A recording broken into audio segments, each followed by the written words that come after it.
welcome to all of you in attendance. My name is Councillor Abdul Khayum, Councillor of Firth Park, and the chair of this licensing subcommittee.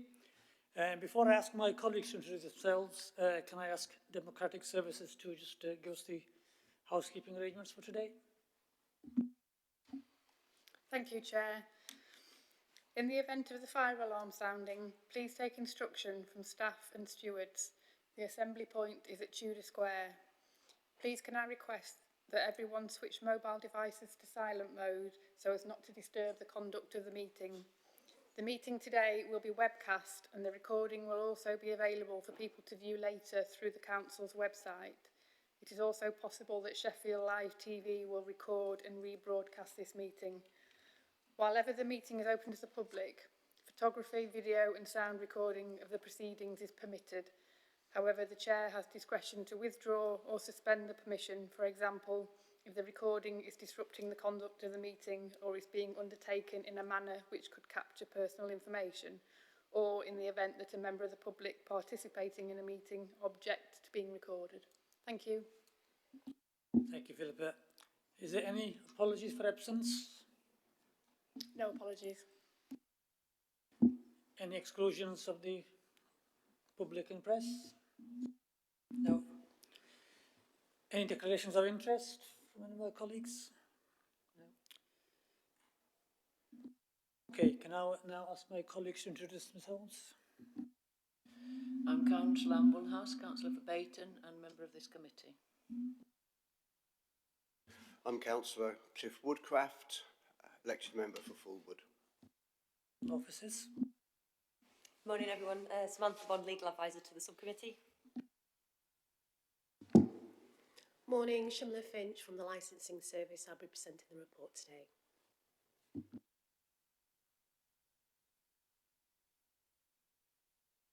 Thank you, everyone. Can I just say, I'm going to ask yourselves to introduce yourselves, but do you need to just press the mic here and then just turn it off after you've spoken, please, so that others can speak properly into this. So now I'm going to ask the applicants to formally introduce themselves. Good morning, Chair. My name is Paddy Wurr. I'm a licensing solicitor and I'm representing the applicant. I'm the applicant, Ryan Holmes. I'm director of Bet Extra, the applicant.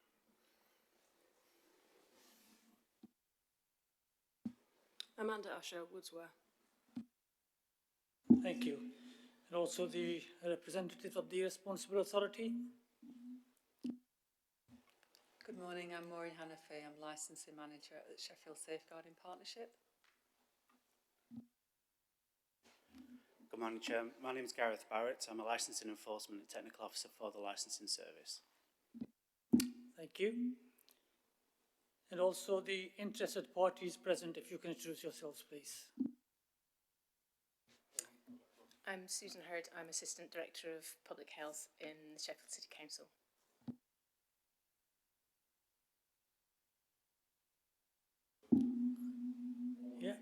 Yeah, if you can do, please, Douglas.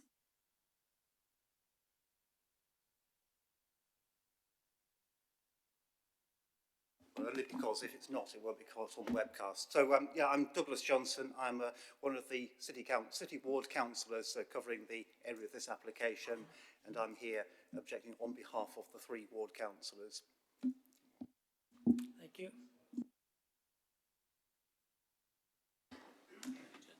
It's on now, thank you. Hello, I'm Charles Ritchie. I'm here as an objector, as a local resident of Sheffield and representing the charity Gambling with Lives. Thank you, Charles.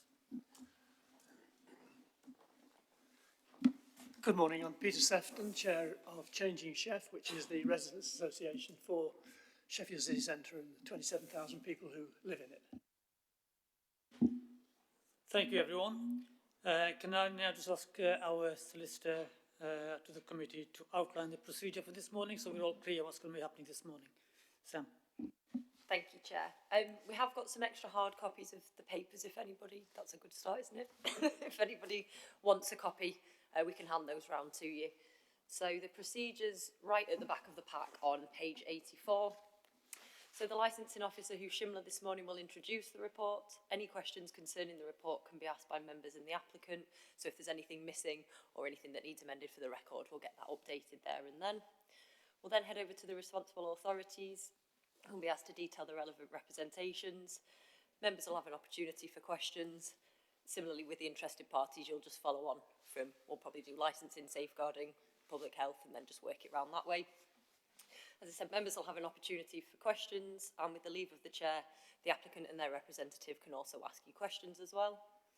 We'll then head over to the applicant and their representative to detail the application, provide clarification on the application, and respond to the representations made, both in the papers and expanded on here at the hearing today. Again, there'll be an opportunity for questions of the applicant. You'll then be given the opportunity to sum up. We'll take the options from the licensing officer as detailed in the report, and we'll then go into private session with members to take legal advice and consider the application. I think the plan is to make the decision following on from the hearing today. So if you do want to hang around and wait for that decision to be given to you, you can. Alternatively, we can email you the decision at a later date. And the decision of the licensing committee, excuse me, will be given in accordance with the requirements of the Gambling Act 2005 and regulations made thereunder.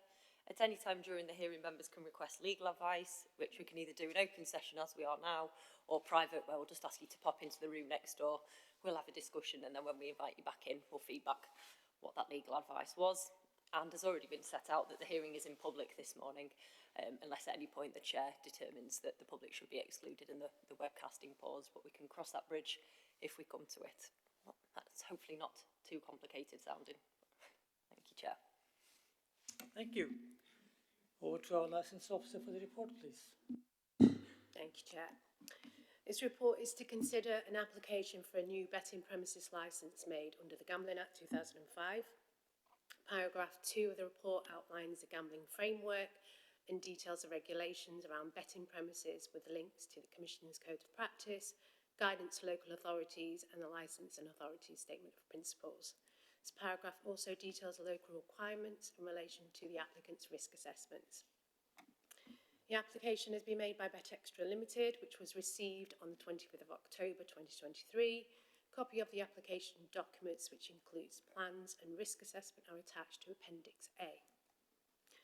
The applicant currently has a betting premises licence for 19 Marketplace. This application is a new application to extend the existing premises to 17 to 19 Marketplace. During the consultation period, the applicant has agreed conditions with South Yorkshire Police. These are on requirements of a CCTV system, incident logs and a crack radio scheme. Full details of the conditions are attached at Appendix C.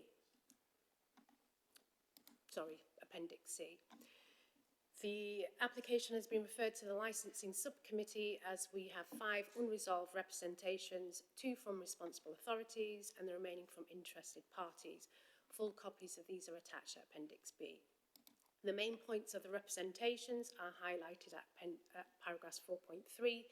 Examples include issues of crime and disorder, vulnerable persons in the area, risks around the location of the premises included demographics, deprivation, the close proximity of premises to sensitive buildings and locations, and the exposure it has to vulnerable persons in particular, where the congregation points for people suffering from mental health issues and drug and alcohol addiction are. This is around McDonald's, the Cathedral grounds and the Arch project. Since the publication of the report, the applicant has submitted further documentation, their case outline, which includes an updated local area risk assessment, internal photographs, and the current premises guidance for the Gambling Commission and case law. Changing Chef, one of the objectors, in response, have submitted a crime statistics document of the area and the proposed premises. All these documents have been forwarded to all parties prior to this meeting. The applicant and those who made representations have been invited to attend the hearing. Copies of the notices are attached to Appendix D. Paragraph 5 of the report details policies, strategies and plans for consideration. There are no specific financial implications arising from this application, however additional costs may be incurred should the matter go to appeal. The legal position in determining application is detailed in paragraph 7. It is recommended that members carefully consider representations made in accordance with the legislation, codes of practice, guidance to local authorities and the licensing authority's statement of principles. Thank you. Okay, thank you. Any questions on the report, anyone? Are we all clear about that? Okay, so we do have objections to the application, and objectors are here to make their representation. So I'm now going to go on to invite the representatives of the responsible authority first to detail their objections.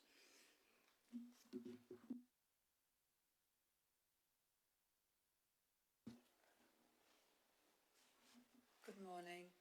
I'm Maureen Hannafy, I'm licensing manager at the Safeguarding Partnership. My objection relates to the licensing objective to protect children and other vulnerable people from being harmed or exploited by gambling. You'll had sight of my representation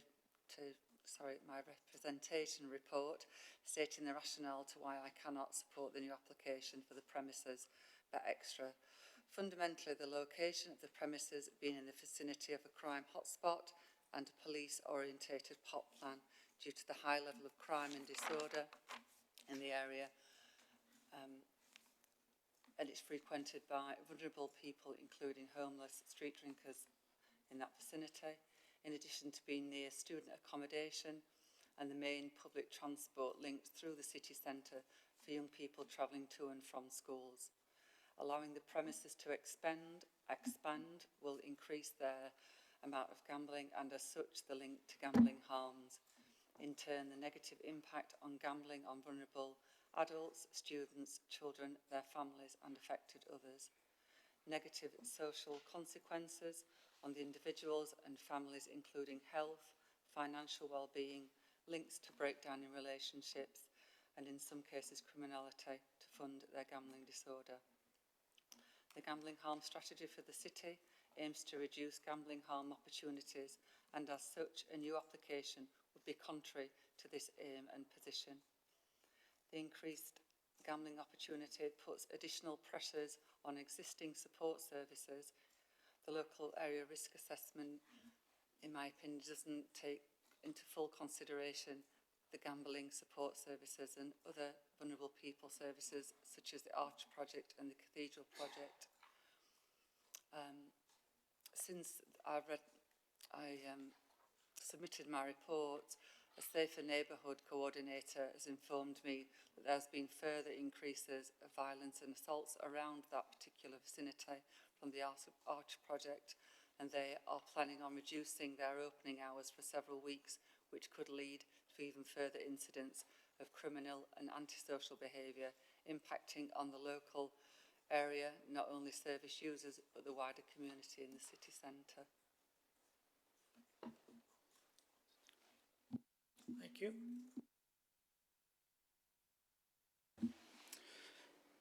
Thank you, Chair. Just in relation to my representation, it is a short representation regarding the policy submitted by the applicant, which failed to address section 7.12 of the Sheffield City Council Gambling Act policy, which failed to address the local profiling area. These include the Archer project. There's a number of premises that are sensitive, such as McDonald's, where there's young persons that congregate. Although I appreciate on the 19th of February, the applicant's agent has provided a more up-to-date local area profiling. Okay, thank you. Thank you, Chair. So I'm Susan Hurd, I'm Assistant Director of Public Health, and my report to you today is in support of the representation made by Maureen from the Safeguarding Partnership. So I just have a few opening points, and then I just want to very briefly summarise the evidence that we put in support of the safeguarding representation. So firstly, public health is not anti-gambling, we're anti the harms caused by gambling. And public health has a really important role in protecting the health of the population. And gambling harm is a very real thing that's significantly under-addressed in Sheffield and nationally. And in fact, we have an Office for Health Improvement and Disparity tool from 2023 that estimates 19,500 adults in Sheffield may benefit from support or treatment for gambling-related harm. And these harms include mental and physical health harms, relationship harms and financial harms. And they don't just affect the person who gambles, they affect children, families and local communities. And so Public Health's position is that granting this licence to Bet Extra would be harmful to the licensing objective of protecting children and other vulnerable persons from being harmed or exploited through gambling. So to very briefly summarise the evidence that we put in support of safeguarding. The existing licence was granted in 2013. In the last 10 years, we've got a much greater evidence base on gambling-related harm, and critically, this includes evidence on the people who are most likely to be vulnerable. As committee members will know, page 18 of the Council's Statement of Gambling Policy 2022 has a number of factors that the licensing authority considers.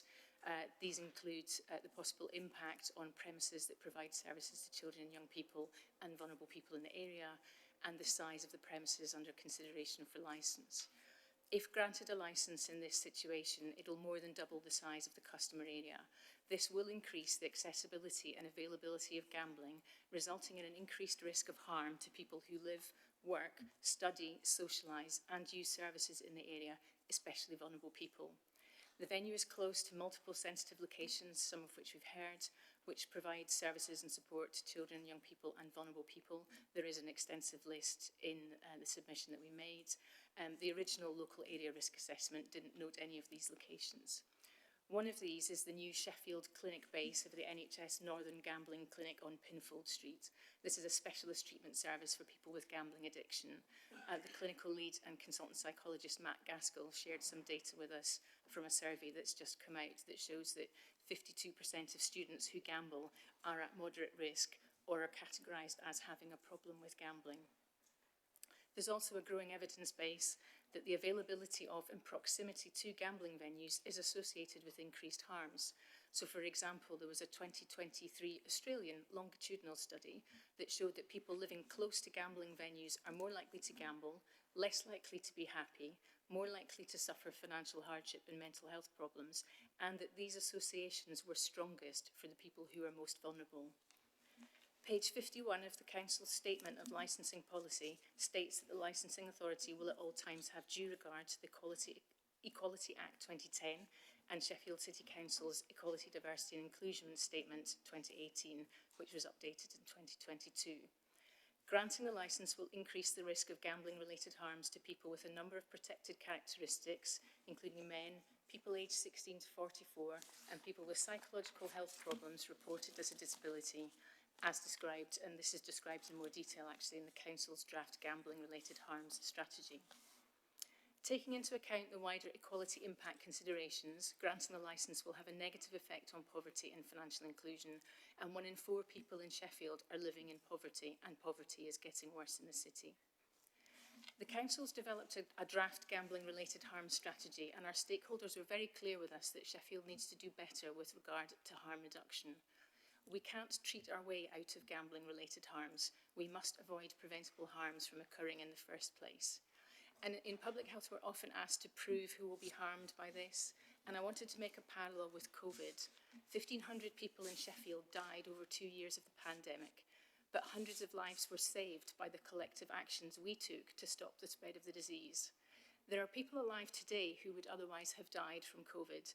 They don't know who they are. We don't know who they are. And that is the nature of prevention. So tackling gambling-related harm is the same. The collective actions we take will reduce harm to individuals, but we won't be able to identify these people. Thank you, Chair. Okay, thank you. I'm going to pause here and ask if there's any questions from the members first. Any question, please? Thank you, Chair. Do you know the density of gambling premises per capita in Sheffield? Is that roughly the same as any other city, or not? We have it's complicated in that we have got some data on density. We can look at that. It's in terms of how we compare city centre wise with other city centres. I mean, that's the sort of comparison you would make. There is some evidence or some data we have on that, and I don't have it on the top of my head, but I can share that with you afterwards if that's helpful. Thank you. I mean, you've made some very general points. Do we have sort of specific cases that you could highlight of harm? I don't know whether that's possible or not. I suppose it's crime and... I don't from a public health perspective because we deal with populations, but there may be others who can provide that evidence for you. Thank you. I think that's all for the moment, Chair. Thank you. And any questions then? Sam? Always. Thank you. It's just a question for Maureen. Sorry, when you said the Safer Neighbourhood Coordinator, I don't know, I'm looking at you, sorry. Who was that from, sorry? So that's Gail Kirby. Is she with the Archer Project, or? No, she's a Safer Neighbourhood Coordinator. I think she's connected to the policing GRIP team in the city centre. Okay, thank you. She works with the GRIP team, which is the city centre policing for Sheffield. Thank you.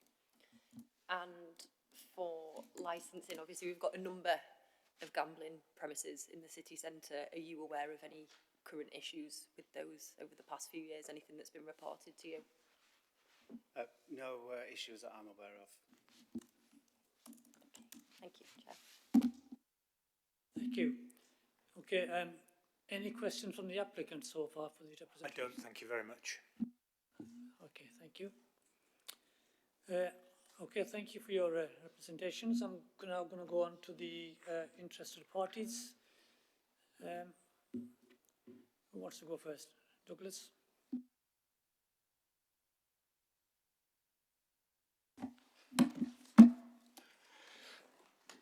Right, thank you.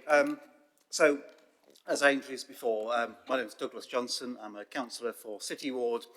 So the point is that my role is to represent the people who live in the ward, as well as the people who work in it and the people who visit. And the main issue here is about the location of it. So this is right by the Hole in the Road tram stop, Castle Square. The point about it is it's a very busy intersection for people crossing right over the city. There's a lot of people going past there. There's a lot of people who work in the area and there's a lot of people who live there. And I'm not sure if the applicant is actually aware that, I mean, the building itself is actually, a block of student flats. It's Watson Chambers. There are a lot of people who live literally yards away from there. And we're talking generally young people. And referring to what Susan Hurd has said about the population numbers there are a number of people who are going to be affected by, who already are affected by the applicant's premises. But to make something much more visible and big is going to have, a proportionately bigger impact on those people. So there are two main reasons why this location is not suitable for expanding gambling premises. The first is antisocial behaviour in the city centre, so very much linking with crime and disorder. That's a very hot topic at the moment. I'll mention that in a moment. And then, of course, protection of young people. So in terms of young people, what I see, and don't get, I mean, I go past this place all the time, and you will also hear from Charles Ritchie, who's, I'd definitely recommend you look at his written evidence there of his visits inside the premises, and I think that's very useful. He'll speak for himself about his own experiences of this and the impact that gambling shops have on young people, but what I see all the time are people going past there. So in terms of young people, there are a lot of students who live around there. There are a lot of students who go to university and college very close by and are constantly passing. Because it's really an interchange between the trams and the buses, there are huge numbers of young people going past there all the time. So actually going to both universities and coming from all over the city. Being at Castle Square, it's the gateway into the city from the much more deprived north of the city. So you talk about all the people coming in from Burngrave, Firth Park, Parson Cross, all that area. And in particular, there are a lot of school children going past there every day. and so the impact is on the school children there. The reason that is because there are so many people, so many children who cross the school, get the bus into town, have to wait there, have to go to another bus stop and get the bus out again. They do that in the morning going to school and the same back in the afternoon. And of course on the way back in the afternoon, there's quite a lot of school children who spend a bit more time than they strictly need to change buses, because it's the sort of place where, you know, as a 14-year-old, you hang out a little bit in the city centre. And the issue here is about exposure to that very obvious, you know, attraction of gambling there, as well as the fact that you always get, you know, blokes out there who are sort of cadging money. I'll mention a bit more about that in a moment. But the impact on children can't really be overstated. And of course, what the moment you see is that there is, you know, a big sign up saying bet extra. But the proposal, and you've got this drawn out in the papers, yeah, this big splash of very bold red colour, and so that expansion of, you know, in your face, you know, gambling is here, gambling is good, that's going to have that impact on those young people. So that's what we're looking out for there. And in terms of antisocial behaviour, the fact is that, you know, this is a crime hotspot. That was the evidence from the police that's referred to in the papers. It's a constant area for antisocial behaviour, for begging. And the one reason we know that, and it hasn't been referred to in the report, is that this area is currently the subject of a public consultation on a PSPO, a Public Space Protection Order. It's a bit of a, you know, contentious topic at the moment. There are, you know, wide range of views on how effective that's going to be. But one thing that everyone agrees on is that there is, you know, widespread problem with antisocial behaviour in the city centre. And of course, you know, and you couldn't really get anywhere nearer to the epicentre of where that antisocial behaviour is than that bit, bottom of Fargate, High Street, Market Square, the hole in the road. There are continually people begging there, as I said. There are people, there's regular issues of substance abuse, there's people who are street drinkers, there are people who use spice, etc. And there's always just a lot of people hanging around about that bit. It's one of the reasons why people don't like getting the tram there, that there are people hanging around near the tram stop and people feel intimidated by it, especially women, frankly, especially, you know, young people who, you know, don't have the choice, but, you know, so do feel intimidated. And those are some of the harms that we're talking about here, that would be caused by expanding this. Now, this isn't a criticism of the individual business, and, you know, I'm going to say I don't know the business personally. It's not something I'm being involved with. There's no question that it's a legitimate business. It's operating legally. It was granted a licence 10 years ago to operate. I think that might be very different today. Because, you know, there's much more awareness of the harm caused by gambling, but it's certainly a legitimate business. It does have a licence from the Gambling Commission. There's nothing to say it's operating unlawfully, and I have no personal knowledge that it's operating particularly badly. But it is about the location. So it doesn't matter how good or bad the business is, it's about the location. This is the wrong place to have any sort of expansion of something that will encourage gambling and betting and lead to the harms that flow from that. I think that's all, unless any questions.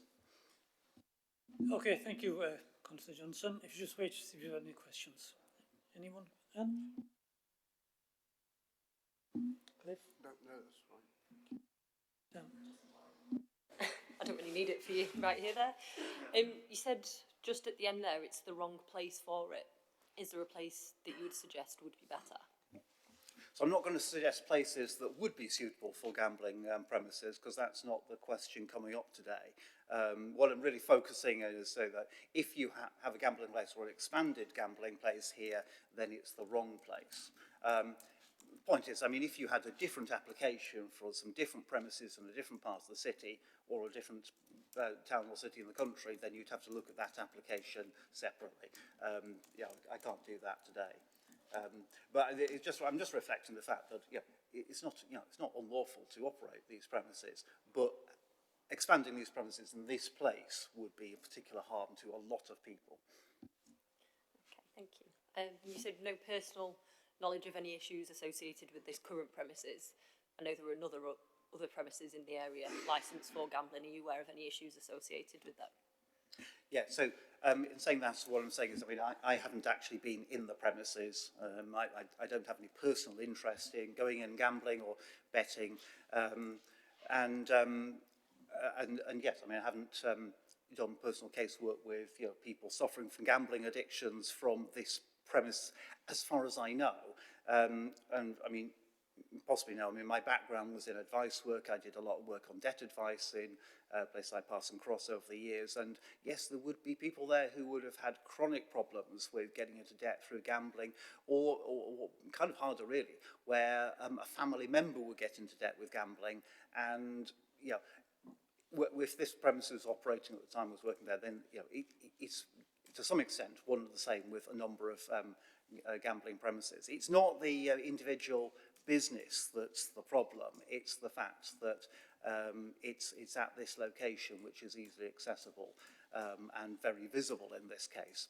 You're aware there are a number of betting shops in that area, and there is a certain extent, I think, to which they feed off each other, or at least the people who go to them feed off the different shops, because there's a bit of shuttling from one to the other, really, depending on where you get your money, when you can get in, and so on like that. There's a bit of a community that goes backwards and forwards, I think, between the different betting shops there. So I'm really focusing entirely on the placement of these premises. And just finally, you said you were representing the residents in the city centre and the city ward. Have you been directly approached by any residents about this application?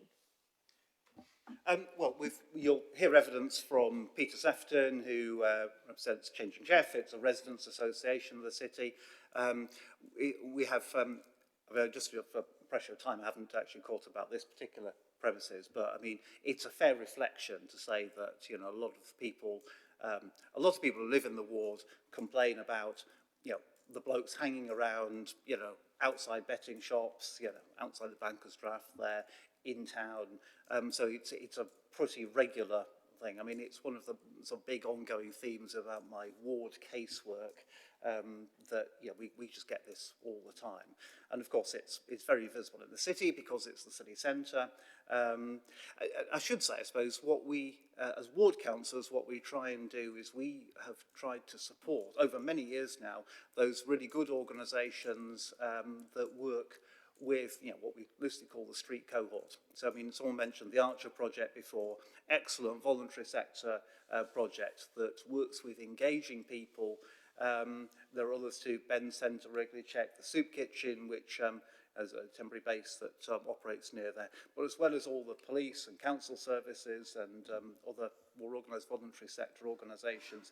There is a lot of concerted work going on in the city centre to try and deal with the chronic problem of antisocial behaviour, crime, drug dealing, drug consumption, the consequent harms that flow from that, and to expand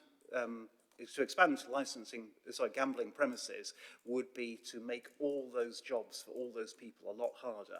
They do a lot of good work to try and reduce the amount of antisocial behaviour and actually look after people, because a lot of the people who frequent these places are very vulnerable in themselves. So despite the fact they cause a nuisance to other people, they're very vulnerable themselves, often have chronic mental health and substance misuse problems.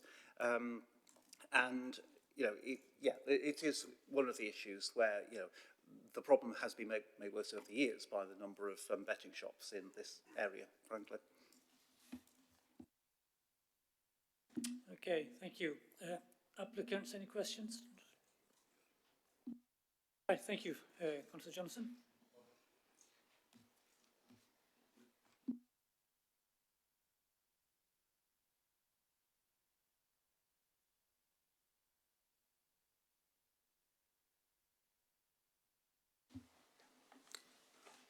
Shall I just start?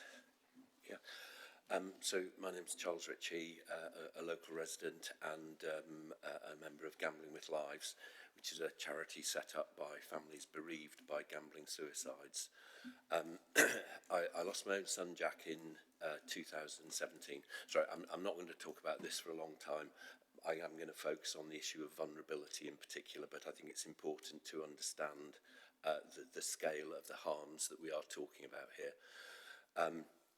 So I lost my son Jack in 2017, and there was another family in Sheffield who lost their son in the same year, which was actually the inspiration for setting up Gambling with Lives, because my son Jack, Chris, the other young man, were both bright, happy, popular, ordinary young people. They weren't vulnerable in the conventional sense of the word that we perhaps think about and has already been talked about in terms of perhaps people with mental health problems or whatever. And so I do want us to actually think about and challenge that concept of vulnerability. And in terms of the scale of the problem, Gambling with Lives was the organisation which really brought suicide to the attention, really, of legislators, regulators, and the government, I think it's in 2023, published their own estimates of between 117 and 496 suicides related to gambling every year in England. That's an equivalent figure of between 1 and 5 in Sheffield. As I know, in the year that Jack died, there were 2 deaths in Sheffield that year. And what Gambling with Lives then has challenged, really, this idea of, which is very popular within the industry, is that we've got a small number of vulnerable people that somehow can be spotted, action be taken, they can be excluded or helped in some way.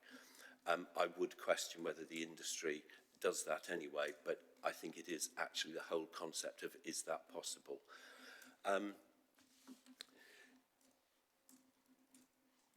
As I say, Jack, and indeed all of the families in Gambling with Lives, the young people who were lost, and they are generally young people, and I will come back to that, were not vulnerable in the accepted sense. They didn't have other mental health issues. They didn't have traumatic incidents which were in their lives at that time.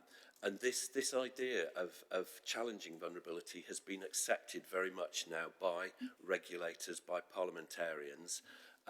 At Jack's inquest, or the parliamentary debate following Jack's inquest in 2022, the gambling minister at the time stated anyone can become addicted. The Gambling Commission itself redefined vulnerability in, I think it was actually redefined in August 23, and moving it away from a narrow definition of vulnerability connected to mental health and other issues, and introducing concepts of personal and demographic issues, situational changes, so life changes, and one I'd perhaps highlight particularly around this application and Sheffield is young people going away to university. That is a vulnerable time for young people.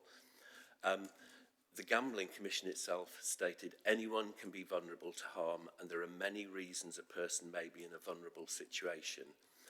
And I think even as recently as last week, we had confirmation from the DCMS, the department in charge of gambling, where they imposed stake limits on online slot machines of £2 for people under 25, for £5 for people over 25. So a clear statement from the government department that actually there is a vulnerability, an increased vulnerability amongst young people.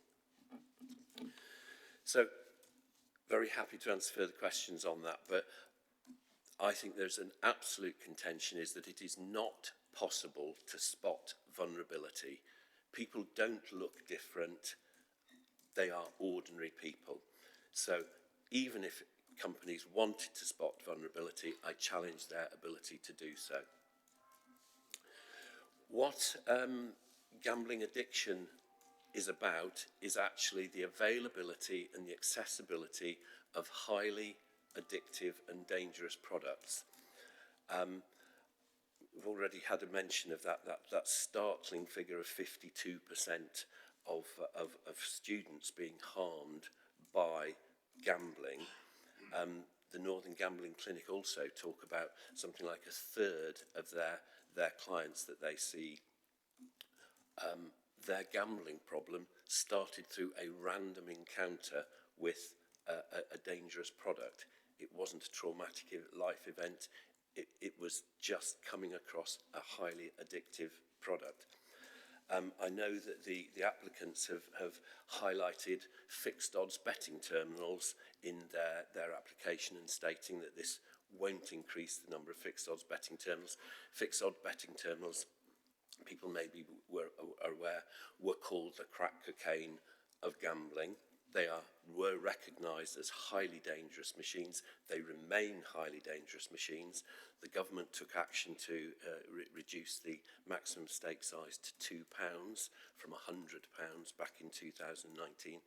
However, they are still the machine which has the highest report rate for people entering treatment as to what was the cause of their gambling problem, a third associated with FOBTs. Now, yes, there won't be an increase in FOBTs because the shop already has 4 FOBTs, so, and that is the government limit on that. However, there are also the relatively new self-service betting terminals, which are becoming known as the money launderer's favourite. They also provide the facility for in-play betting, which is high-speed gambling experience. So there will, I suspect, be an increase in the number of self-service betting terminals. And finally, on this is the aim of this expansion of the shop will be to have an overall increase in the amount of betting. And there is plenty of research now, and in particular now, around linking the total consumption of research with gambling harm. That increasing the amount of gambling inevitably increases gambling harm.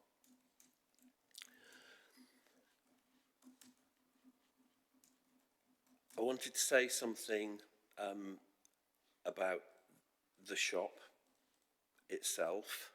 I visited numerous gambling establishments over the years, and so I wanted to actually see what this shop was like. So I did visit the premises on a couple of occasions, and I have to say I didn't feel that it was a shop which had a particular a particular concern around customer care.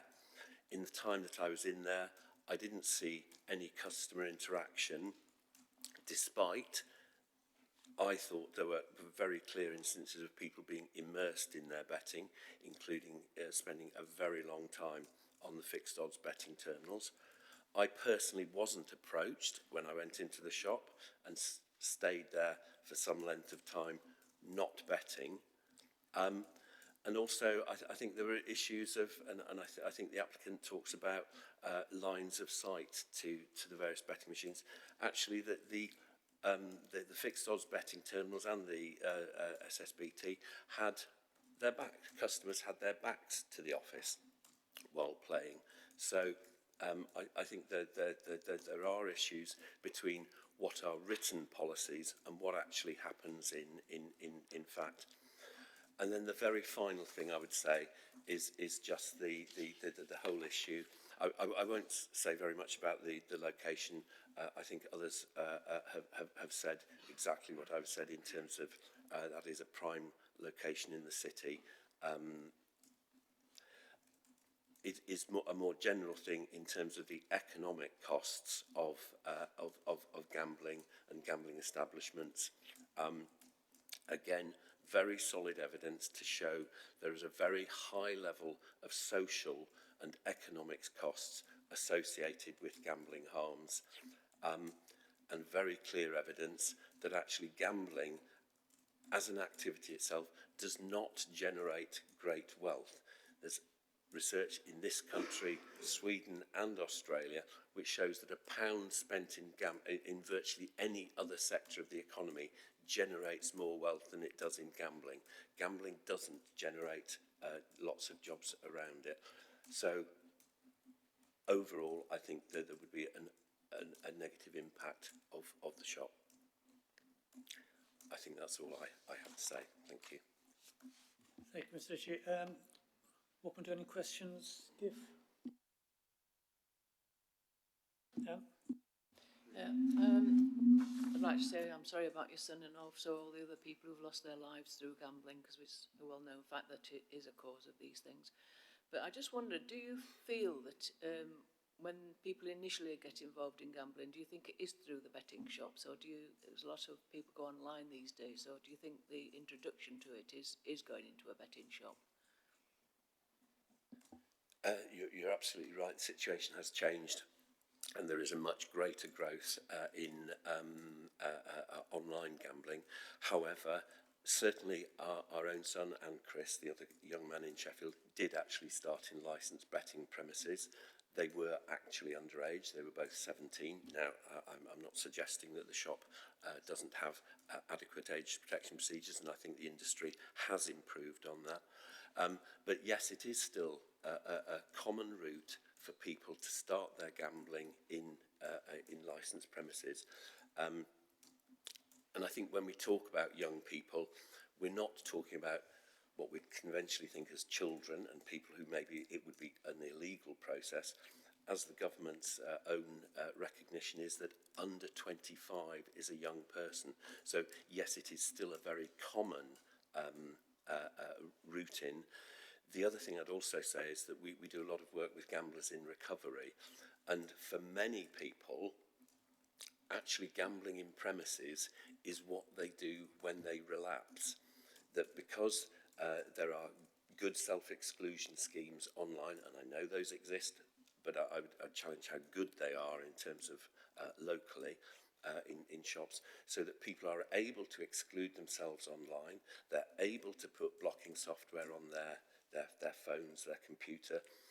When they have a relapse, what they do is they go back to a physical venue. And as I say, how many of those people are spotted as being vulnerable? They don't come in with a sign over their heads. They are ordinary people. Thank you. Sam?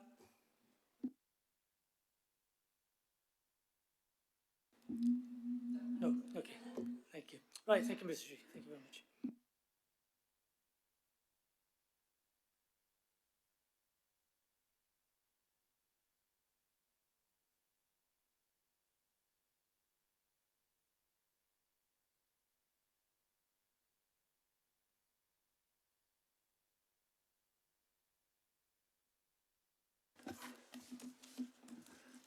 This objection is made on behalf of the City Centre Residents Association, Changing Sheff. And our aim is to introduce changes that make the city centre a great place to live, as our population grows to 35,000 residents over the next 6 years through £500 million of investment in retail and residential development. Our objection relates to one of the 3 conditions in licensing regulations: preventing gambling from being a source of crime or disorder, being associated with crime or disorder, or being used to support crime. Our Residents Association was the inspiration in 2015 of what became the Help Us Help amalgamation of organisations aiming to support the street community and assist their rehabilitation. At the time, the problem focused on the emergence of spice and its dreadful consequences. 8 years later brings us to today and the remarkable amalgamation of 24 agencies that jointly provide support for those whose lives have caused them to choose a preference for being on the city centre streets. The agencies range from a volunteer soup kitchen to church-based groups to health and addiction professionals, the Archer Project, Ben Centre and the City Council. From the point of view of residents who live in the city centre, this excellent coordination of resources has prevented the problem from growing out of control. But there remains a hard core of people who will not avail themselves of the support that's offered. Staying on the street in a city with a thriving nighttime economy and 60,000 students can be a useful source of income to fund an unhealthy lifestyle, which leads to some egregious forms of antisocial behaviour.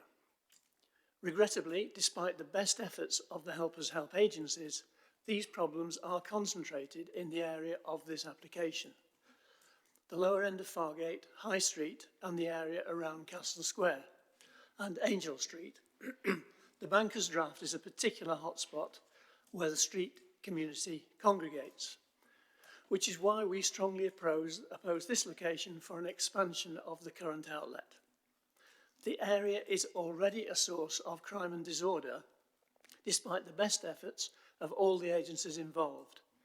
And on page 3 of our report, you can see a police vehicle parked right opposite to the Bet Extra outlet, the current one.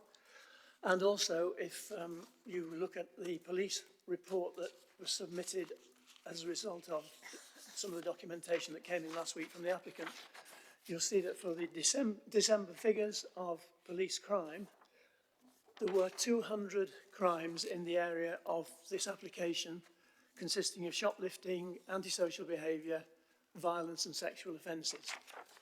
So we already know that this is definitely a hotspot for crime and disorder. Experience shows that a betting outlet encourages the street community to congregate. Making it into a much larger facility right next to the Bankers Draft is inviting more people to congregate in that location. And presumably, the reason for an application for larger premises is because there will be more customers. This will inevitably produce an expansion in antisocial behaviour right next to one of the busiest Supertram stops in the city centre. On page 4 in our report, we showed just a few of the public reports that have reached Changing Chef about antisocial behaviour in the area. It's the proposed location of these much larger premises that causes us great concern. So moving from the importance of the location to the influence of a much larger facility on the people who congregate in this area, we have to consider the addiction issues. You've heard Charles Ritchie explain in great detail and very personally what the addiction effects are, but we have to point out that this particular operator in January 2021 had a robbery at knife point at its Bet Extra outlet in Rotherham, where the company is based, and South Yorkshire Police released CCTV footage after the armed robbery. An online comment on Google reviews from 2 years ago relating to the current outlet states, "Smells like a brewery, loads of drunk people smelling the place out," which doesn't exactly suggest this facility is going to improve the location at a time when the council is investing heavily to raise the standard of the area. Our experience from the gambling outlets nearby in Fitzallen Square shows how these opportunities draw in a hardcore street community that doesn't respond to the availability of support, which leads to an increase in antisocial behaviour. I know from meetings that I've been attending over the last few months that police resources are already stretched by the current situation around Fargate, High Street and the Cathedral, and experience suggests that expanding the Bet Extra premises by such a large extent would make the problems worse. Fitzallen Square needed a complete makeover at considerable expense to remove concealed locations and lower the incidences of antisocial behaviour when there were a considerable number of betting shops in Fitzallen Square. So comments so far are based on our experience as Residents Association for people who live in the city centre. However, there has been substantial research on these issues, as explained in recent official reports. The government's gambling-related harms evidence review states the socio-democratic profile of gamblers appears to change as gambling risk increases, with harmful gambling associated with people who are unemployed and among people living in more deprived areas. This suggests harmful gambling is related to health inequalities. The people we're concerned about have substantial health inequalities. This is an addictive product that is asking for permission to expand in our £500 million redevelopment of Sheffield city centre. The area is already the focus for addicted people with severe health inequalities. The gambling industry is not a benevolent actor that aims to provide fun. It's designed to extract money by using products with highly addictive properties. The interests of the industry are in conflict with those of public health, which means it's in conflict with the challenges we already face in Sheffield city centre. Sheffield City Council was successful in the bid for government levelling up funding in late 2021. And this bid brought together 3 projects that respond directly to the Levelling Up Fund's call to prioritise investment that not only brings economic benefits, but also helps bind communities together. And to quote, "It welcomes visitors, residents and investors into a previously neglected part of Sheffield's heritage, using public realm interventions to create a new sense of place. Furthermore, it links historic sites with revitalised cultural institutions that will nurture the city's talent for generations to come." And the 3 projects included in the Castlegate £20 million regeneration are the Castle site, just down the road from where this application is taking place, Park Hill Art Space and Harmony Works in Canada House, also just down the road, and to become a music college. Expanding this betting facility so close to the castle and to Harmony Works, where our experience shows how antisocial behaviour is drawn into such locations, would be a mistake. In conclusion, Chair, members, the licensing objective refers to preventing gambling from being a source of crime or disorder and to prevent it from being associated with crime or disorder. I think the evidence we have shows how serious these problems are, and our involvement with South Yorkshire Police confirms how Castle Square is a major part of the problem. We do not have an issue as residents with the current outlet. Our objection is to the expansion of the outlet in an area with serious ASB problems, at a time when the redevelopment will add tourism into what has been a long run-down area.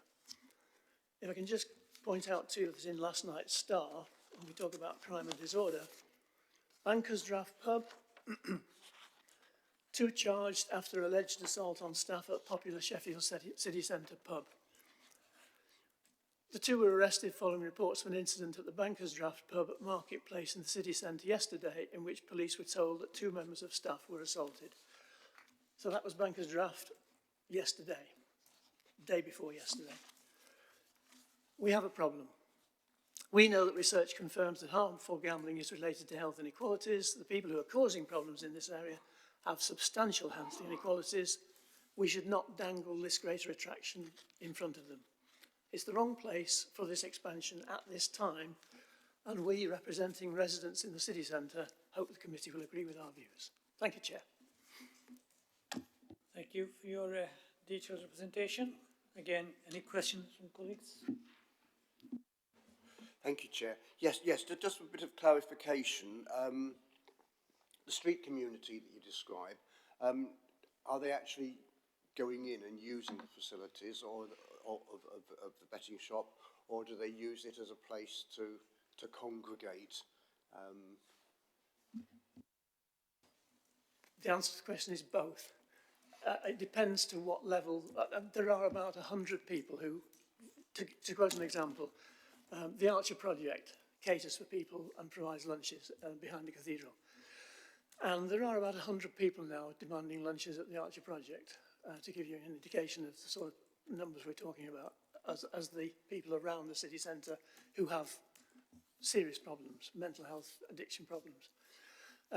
Now, some of those look perfectly respectable people who could walk into any retail outlet and be served. Some of them are less attractive, shall we say, to, and might be asked to stop at the door. Some of them may be inebriated, for example. But the answer, I think, the answer is, from our experience and from our knowledge and meeting with the people who represent the Archer Project and Ben Centre and everything else, there's a mixture of those who will go in because they're allowed in, and look perfectly normal, and those who wouldn't go in and would congregate outside and cause trouble, a la the Banker's Draft. That's an area, as we know, where people congregate and do tend to cause trouble. So the answer to the question is both. Thank you. Thank you. Anne? No. So, applicants, sorry, apologise. I didn't give the opportunity to ask any questions of Charles if you heard any. Okay. And none for the Resident Association. Okay, thank you.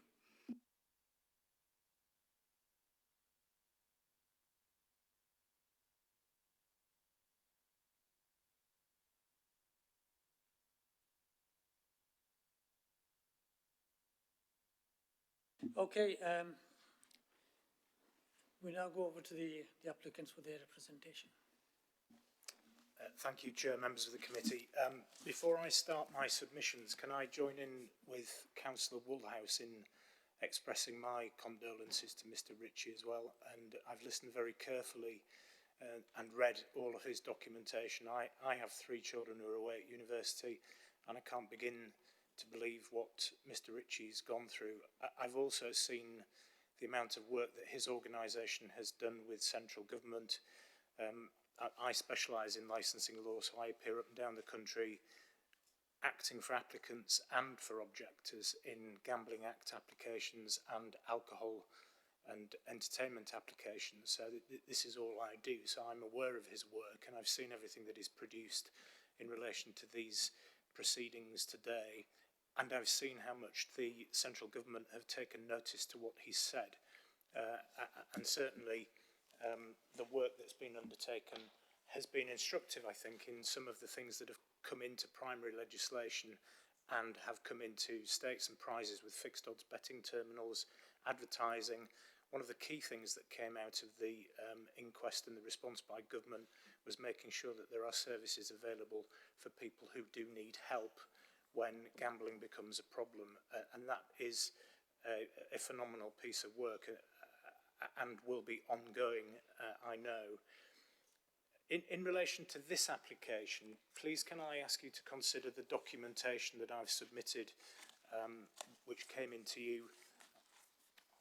I'm going to talk to you through my case outline, because what I've tried to do is detail our case in line with the submissions that have been put before you. And I think your learned legal advisor has been asking certain questions of those that have given oral evidence for a specific purpose, and I'm going to touch on that when I come to my submissions on the objector's stance. So from my document, the case outline, you will see as a starting point, the first test that you would want to see is that an applicant has robust policies that have been assessed by the Gambling Commission to give them an operating licence, to allow them to come and operate in any location. And that is important because the bar that the Gambling Commission set is a significantly high bar to get an operating licence. You can't operate premises until you have that operating licence. Now, what you have here in this company and this application is a Yorkshire-based family business. I put in here 2nd generation, it's actually 3rd generation.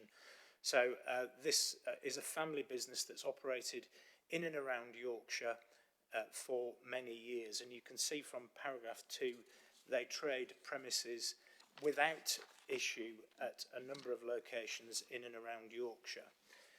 I am going to ask you to focus very clearly on what this application is about, because whilst the objectors tell you what they tell you, it's important, I think, to just start from the perspective that gambling at the moment in this country is a lawful, legalised and highly regulated activity that can be offered to people on the high street. Now, one of those locations where it can be offered is a licensed betting office, very different to an adult gaming centre or a high street bingo, which I know some of you have dealt with recently. A betting shop is something which, like it or not like it, creates an environment where people like to spend time and relax. And people, most people thankfully, gamble in a responsible way with money that they can afford and that they can enjoy. Like Mr Ritchie, I've spent quite a bit of time in these premises since I've been instructed because I wanted to see what they were all about. And what I will tell you is that this is a quality, independent operator with regular staff who know their customers. So all of their customers, I would suggest, a vast majority of them are regulars. We've tried to assess that. We think it's somewhere between 80 and 90% of the customer base in that shop are regular repeat customers. They might be going to another trading outlet, but they're concentrating on the fact that they're like going to an independent operator in this location. So the staff know their customer base.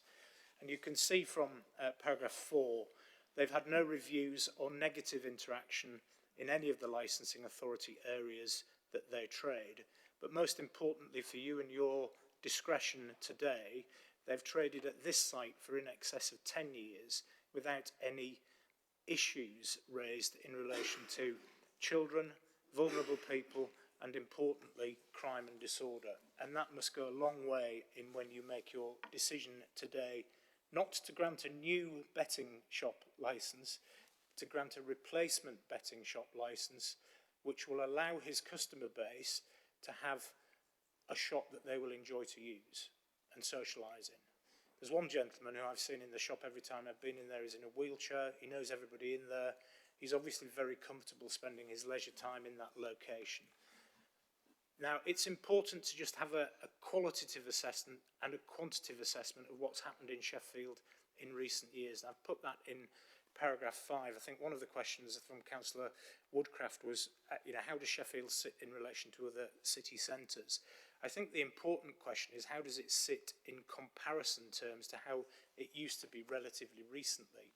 And you can see the number of shops has reduced from 15 to 8. And that has a direct impact on the number of fixed odds betting terminals in Sheffield city centre. That's gone down from 60 to 32. And importantly, if this licence application is granted, that won't increase because, as you've already heard, fixed odds betting terminals are capped at 4 is a maximum that you can have in a betting shop. And importantly, as you've also heard, stakes and prizes have been dramatically reduced in fixed odds betting terminals as a result of people like Mr. Ritchie and others campaigning heavily about the stakes and prizes of those machines previously. So this isn't a grant of an additional licence, it's an application to create better and more modern facilities for the customer base, the regular customer base that use these premises. And it's important to note that in the 10 years that the premises have traded since 2013, September when they opened, there isn't one piece of evidence that's produced to you that those premises have been directly responsible for crime, disorder, effects on children, effects on vulnerable people. There's a lot being said about the worry that exists, but I'm going to come on to what the legal test is shortly. In relation to the evidence before you in these premises, even the evidence that's just been introduced to you, the pub next door having a crime against it last night, no suggestion that these premises generate crime and disorder, no suggestion that children gamble within the premises, are able to get into the premises, and no suggestion that vulnerable people are being allowed to gamble within the premises. And you would need, I think, to find evidence to suggest that that is happening and would get worse for you to be able to refuse this application. It's important when looking at paragraph 8 to note that the applicant has secured planning permission for the extension into the next door unit. That's gone in front of your colleagues who sit in the planning department. During that process there were objections to the application, but no additional conditions or restrictions have been placed on the grant of that planning permission. The planning application assessing the impact that it would have in that particular location. And I'm going to talk to you about that in relation to your policy. So we have had some criticism in relation to the original local area risk assessment that was lodged with the application. I think it's fair to say that having traded here for 10 years without any negative comment being made in relation to vulnerable people or crime and disorder, my client thought that that local area risk assessment was fit for purpose, and I don't think it was far off the mark.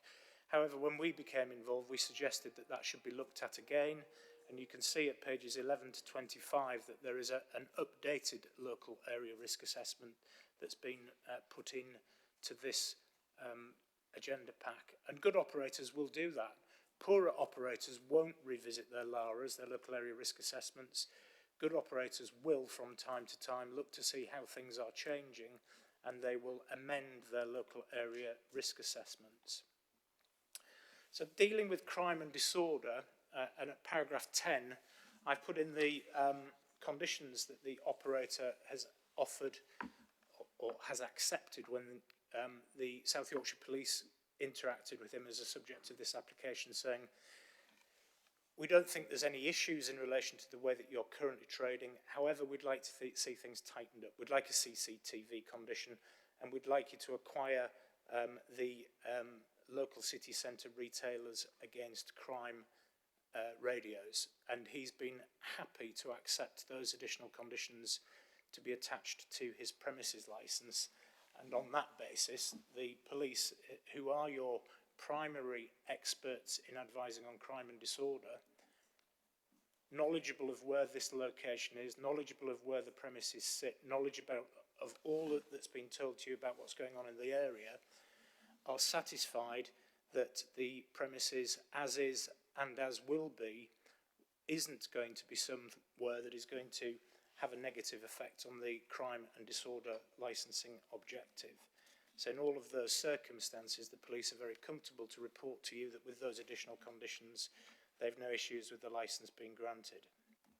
I've just put in at paragraph 12 in particular the fact that betting shops are the subject of a high degree of regulation in relation to what's called the licence conditions and codes of practice, and the mandatory conditions that are attached to all betting premises licences. And you'll be glad to hear from your licensing officer who's with you today when your legal advisor asked him, there is no issue with any of the current betting shops in the city centre, and importantly, there's no issue in relation to my client's premises because they are already promoting the licensing objectives. How do they do that? I've touched on that at paragraph 13. So they've got robust policies. They have training and refresher training to all staff. I've also included the Gambling Commission updated document on knowing your customer, which is at pages 27 to 37. I'm not going to ask you to look at that, but Mr. Ritchie tells you it's very difficult and, in his view, almost impossible to assess vulnerable people and to deal with them. That document is the Gambling Commission's current guidance to operators on what you should be doing as best practice to reduce that risk as low as you can. Chair, members of the committee, you'd be happy to know that that is something that is going to be trained again into all of his staff, not just in Sheffield, but in all of his other premises, and will be the subject of ongoing training. He has mystery shopping and venue audits at the premises to make sure that all of these policies are being properly carried out. So there are self-exclusion policies. Self-exclusion happens when people know they have a problem and say that they don't want to be allowed to gamble in those premises again, and all of the details can be kept at the premises. Now, in relation to underage, again, you'll be glad to hear that there's no record of any issues at these premises. My client uses a company called Serve Legal, which you might be aware of as a company. They carry out test purchases at his premises at least twice a year. So he pays for an external agency to come in unannounced with people who look under 21, under 25, to see whether their staff will pick them up as being people who should be showing their identification. And these premises have passed all of those checks. So when somebody has come in who looks underage through that organisation, the company haven't allowed them to place a bet or use the fixed odds betting terminals. Now that's what you expect to see from a quality operator who respects you giving him a premises licence and trades responsibly in any location in your city centre.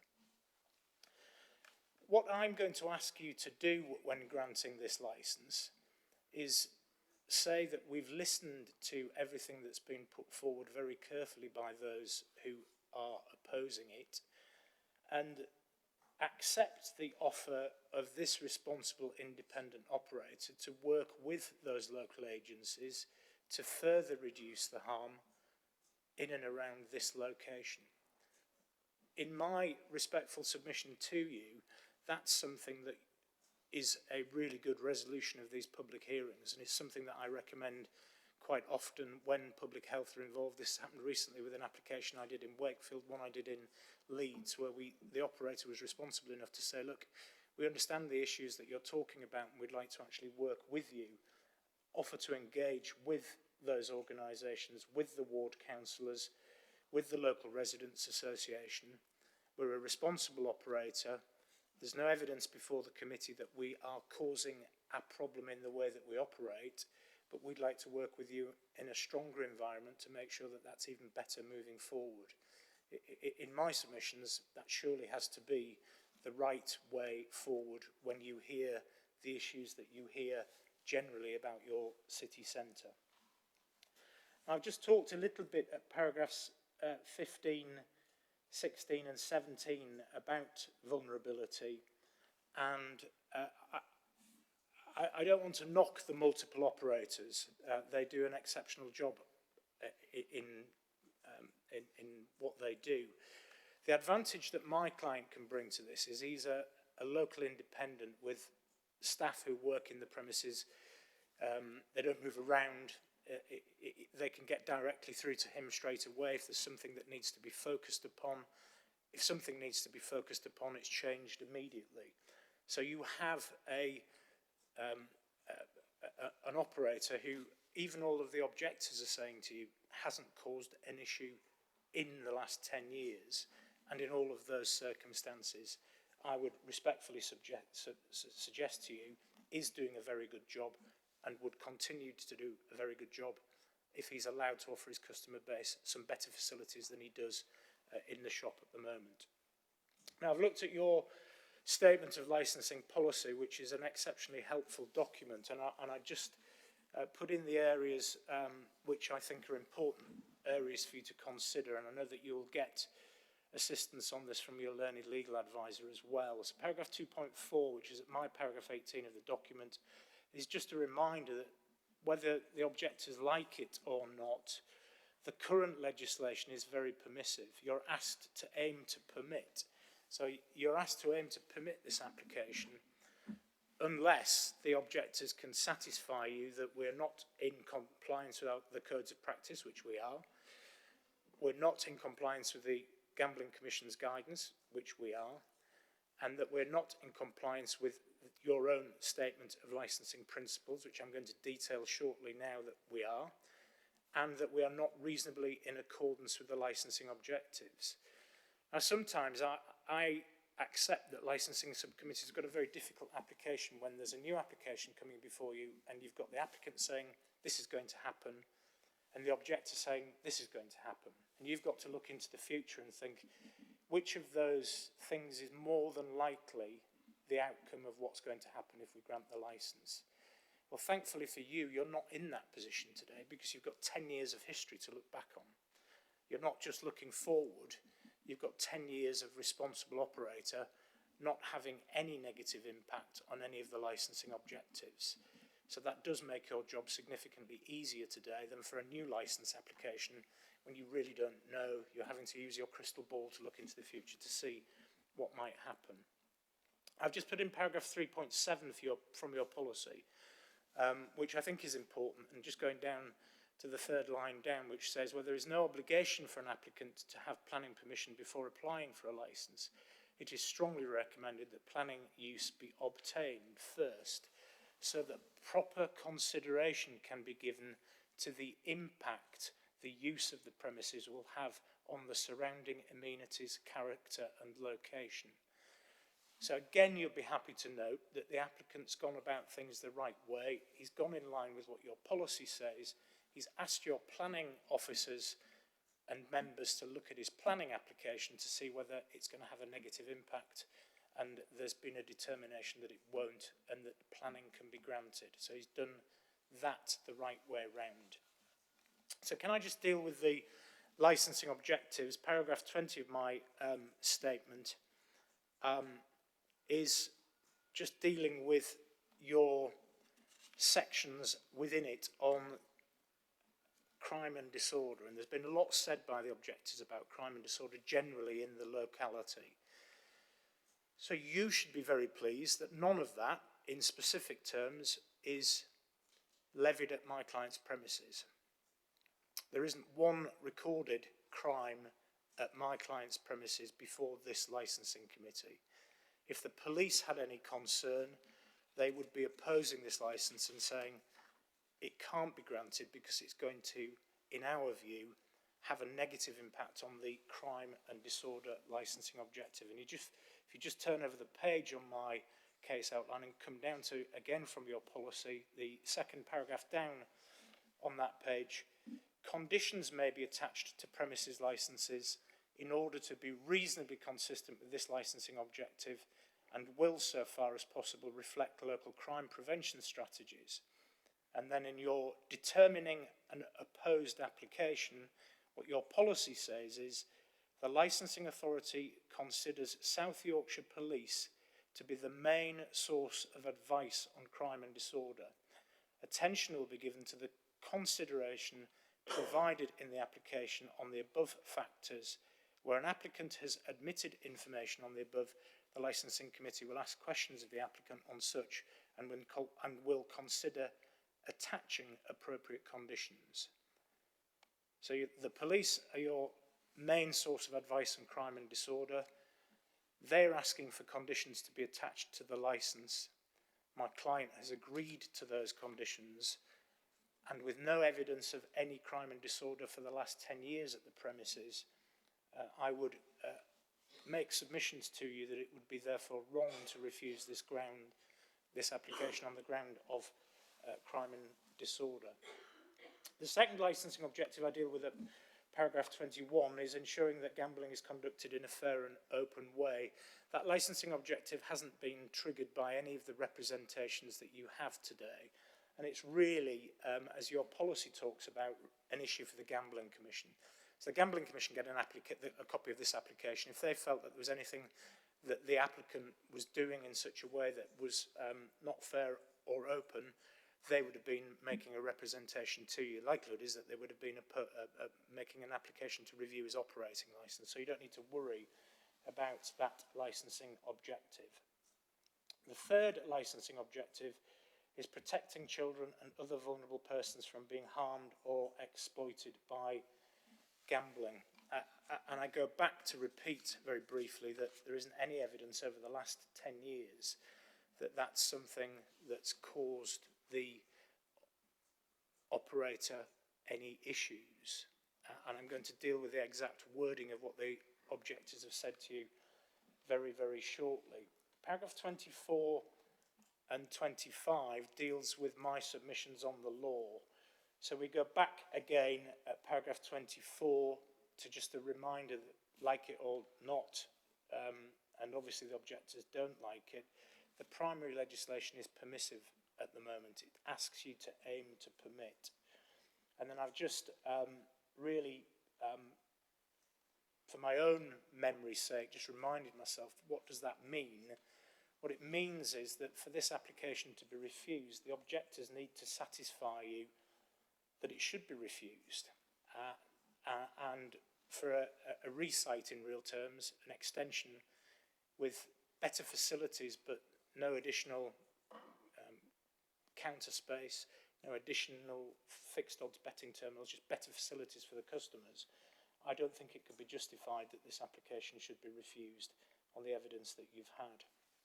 Now, in relation to the representations that are before you,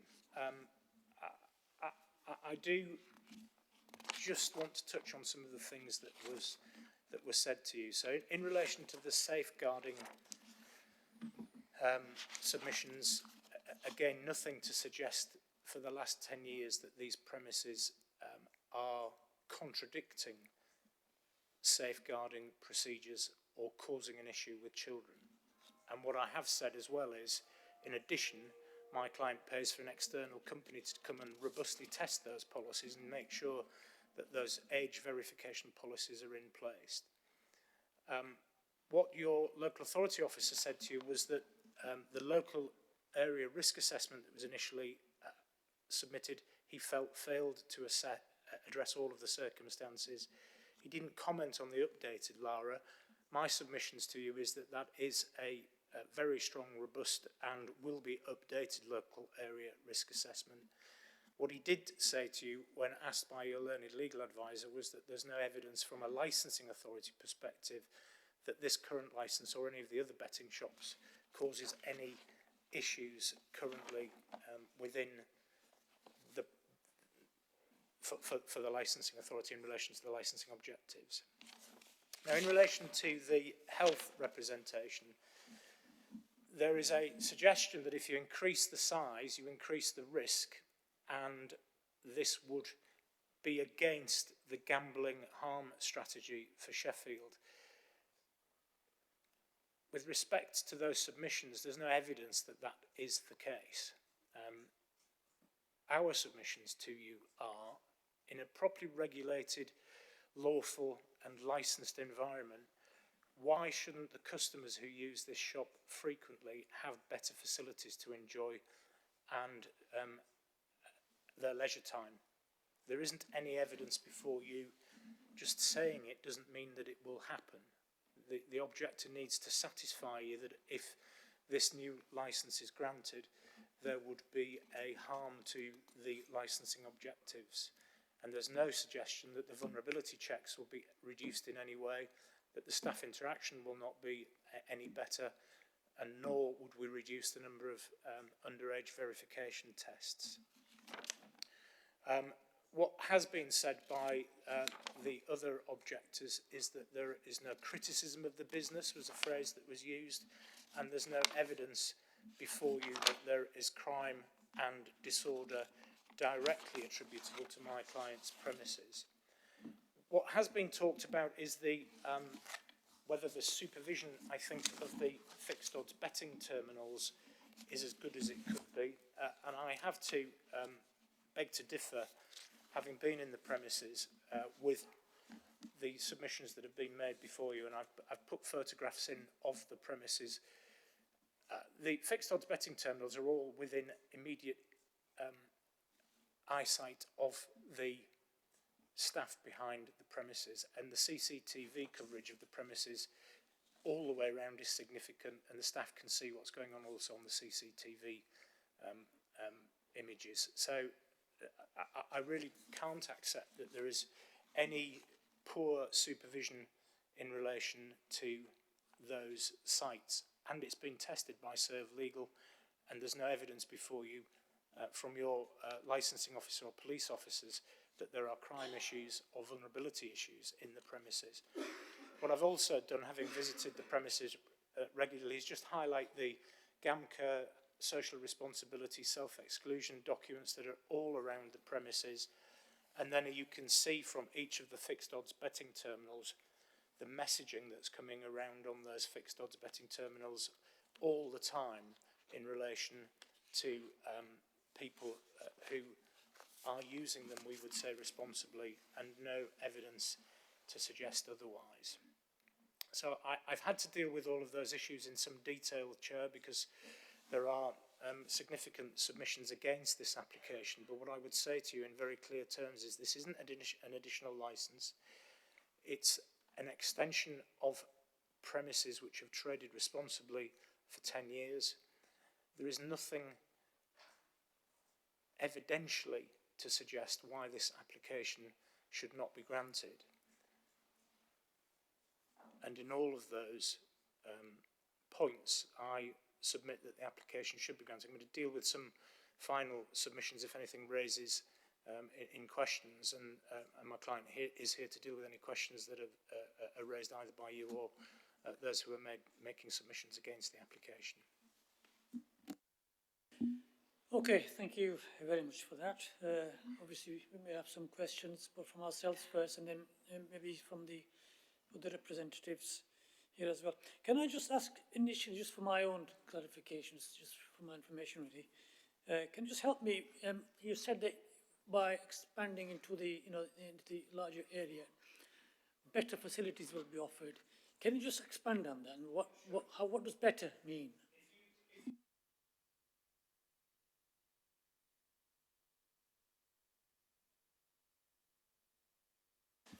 If you have a look at the plan, which is page 24 of the premises, there will be more seating available for customers who want to watch the live sporting action. So one of the big differences between, for example, an adult gaming centre or a high street bingo premises is that lots of people will visit and maybe not even gamble or not gamble very much to watch the live sporting action, either the racing or the football or anything that else will happen. So if you look at that plan, the current shop is to the right of the main block wall, and this will allow significantly more seating and better comfort, better screens for live sporting action, and a more commodious environment. The toilet's going to be updated, and it's going to create an environment which will be modern and just much more comfy and have an ability for people to relax much more in a much better environment. You can't have more betting terminals, as we've highlighted. I think a mention was made of SSBTs, which there are going to be virtually the similar amount of SSBTs, but just spread around in the shop than they are, a little bit cramped at the moment. So it's to give the customer a better environment, better journey, and allow just a completely better environment because of the additional space. Okay, thank you. Well, I should have pointed out one thing in relation to one thing that was mentioned in relation to the external signage. That is, signage and advertising is governed by what can be offered. So it couldn't be something that would be against the regulation on advertising, and certainly any external frontage of the premises has to be signed off by planning and also can't be outside what's permitted under the gambling regulations. Okay, thank you. Yeah, you mentioned that there's somebody coming in every 6 months to check on whether people are underage. What are you doing in the meantime to check people's ID as they're coming into the shop? Yeah, certainly. What happens is that there's regular update training. The staff are all understand what the challenge position is and what photographic identification must be given if people look as if they're not old enough to be in the premises and gambling. So that update training happens all the time. It's refreshed. Staff are constantly having that brought to their attention. The actual, in relation to gambling premises, the suggestion is that twice a year that should be independently checked. So you will also have, I'm sure, trading standards doing investigations from a council perspective. I don't know whether that's happened at these premises, but certainly the recommendation is that those systems are checked independently twice a year to make sure that they're working, and they are. So the last 2 checks have been people who look underage, they've been picked up and they've not been allowed to be gambling in the premises. And those records are made available to the Gambling Commission, so it's something that the Gambling Commission check up on with all operators regularly through the year. It's an important part of them being satisfied that an operator should be allowed to continue operating. Thank you. But what I'm really asking is, how often do the people who are working in the establishment challenge anybody? We have, I think, 21 log. So my staff, anyone that doesn't look 21, are asked to provide a satisfactory form of ID. That's put in the log. I would say 2 or 3 times a week an entry is made. And you're satisfied owning the premises along with all of your other ones, but particularly in relation to these premises, your staff know what they're doing, they're Yes. challenging all the time, and all of those records are kept within the premises. Yes. So licensing authority investigator can come and have a look whenever they want to. Yes. Yeah, so that's recorded. Yeah, thank you very much.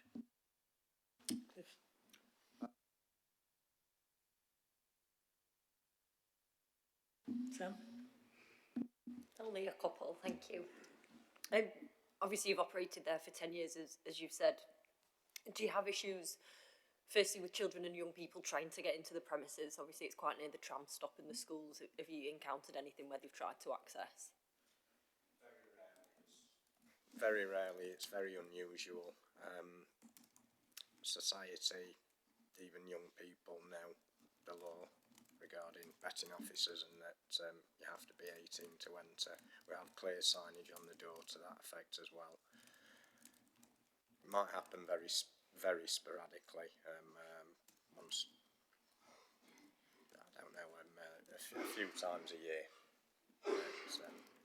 It's dealt with, and again, that would be recorded in the interaction log. Thank you.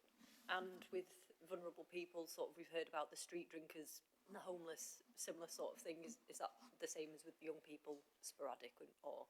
Yes, it's sporadic, and we have a system whereby any incidences related to licensing issues are recorded in logs. Just when they're recorded in logs, would then, as the owner of the business, would they be brought to your attention as well, so you can continually review that? Yes, I visit the premises on average once a week, so I'm very in touch with it, unlike maybe a corporate firm, not to knock how they're run, but it's overseen. Thank you. I was going to ask that sort of in terms of your involvement. You saved me a job. I've heard previously with other gambling premises that there's a system, so if you exclude somebody from the premises or they self-exclude, are the other premises in the area also notified? I don't know if that's the case with just a certain type of gambling premises or all of you. Okay, there's two different ways a customer can self-exclude. They can just self-exclude from one particular shop, in which case they are given a form and asked to provide a passport size photograph and fill in a self-exclusion form whereby they would be excluded from that particular shop. However, they're encouraged to, we have leaflets with central phone number on to the Moses scheme, which is the multi-operator system for self-exclusion, and anyone that wants to self-exclude, if it's decided that that is the best course of action for them and that's what they want to do, they are directed towards that. They call that number and they can exclude themselves from all betting shops within an area. I would say upwards of 95% of exclusions are done through the centralised scheme now.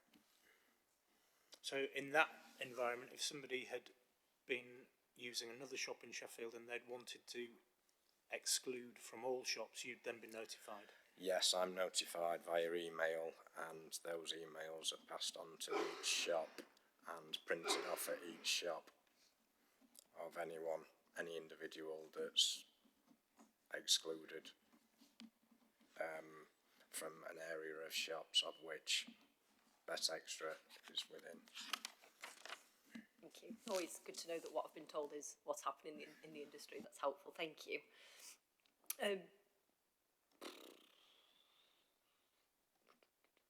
Yeah, I think I'm all right for now. Thank you. Okay, thank you, Sam. I am now going to give an opportunity to the responsible authorities if they have any questions of the applicant.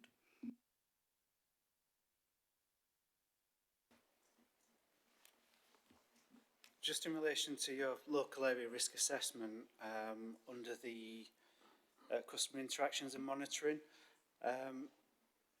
how do your staff actually monitor your customers? Is there enough staff to monitor those customers? As one, I'm not sure if it was Mr. Sefton or Mr. Ritchie recently advised that they attended your premises in which there were no staff interactions. The instance you refer to there, Mr. Ritchie said himself he'd not even tried to gamble at the premises, so there was no reason for any interaction. An interaction would only be seen as appropriate, as required, if someone was showing signs that they were gambling uncontrollably. That is when an interaction would take place. So if you had a regular customer who all of a sudden started betting outside of his normal betting pattern, what would your customers be your staff be trained to do in that environment? They're trained to ask the customer in a sensitive way whether they are okay with their gambling and if everything's okay. Yeah. And in relation to fixed odds betting terminal and the amount of time people spend on that, again, is that something that's watched and assessed and monitored? Yes, we're in a position where we know our regular customers, and anyone that shows any signs or indicators that things are out of control, then the staff are asked to, well, they're trained to ask them if things are okay, and if they're not, they would refer them to an agency where they could seek help. Absolutely, and we have leaflets and helpline numbers, we have GamCare numbers and leaflets. My staff are trained to know of the organisations where people who feel that they've got a problem can go to seek help. Thank you. Thank you. That's all the questions from me. Okay, thank you. Could I just ask, as a matter of interest, when you talked about the self-exclusion, do you know how many people have excluded themselves in your particular premise? That information is shared with the Gambling Commission on not on a particular premise basis across the 5 shops operated by BetExtra. I don't know off the top of my head. I should imagine it's probably around about 100 at the premise in question annually. But as I indicated earlier, the vast majority, 90% of them, 95% come through the Moses self-exclusion scheme. So it's not just BetExtra shop that they're excluded from other betting shops in the area run by the corporates. And the Gambling Commission keep all of that data and will look to see if there's any trends locally or anything that needs to be focused on. Thank you. I was just interested in that particular shop. And just kind of the other one, just a matter of interest. I do work quite closely in partnership with the City Centre Police, so I'm quite surprised that they haven't put an objection in, to be fair, because a lot of my work working with the City Centre Police is dealing with crime and disorder in that particular area. Having looked at the police conditions, other than the cracked radio, what additionalities are there? Because I would expect like CCTV and incident logs are usual standard practice that would be expected of all premises. Yeah, all of those issues are in place, and I think the Gambling Commission's guidance on conditions is that they only need to be placed if necessary. So I think the police asked for the condition in relation to CCTV just to make it prescriptive, and in relation to the radios, I believe that if this licence is granted, this will be the only betting shop in the town centre, city centre, that will be using those radios, but he's agreed to doing that. Okay, thank you. That's it. Okay, thank you. Moving on to interested parties. Councillor Johnson, any questions?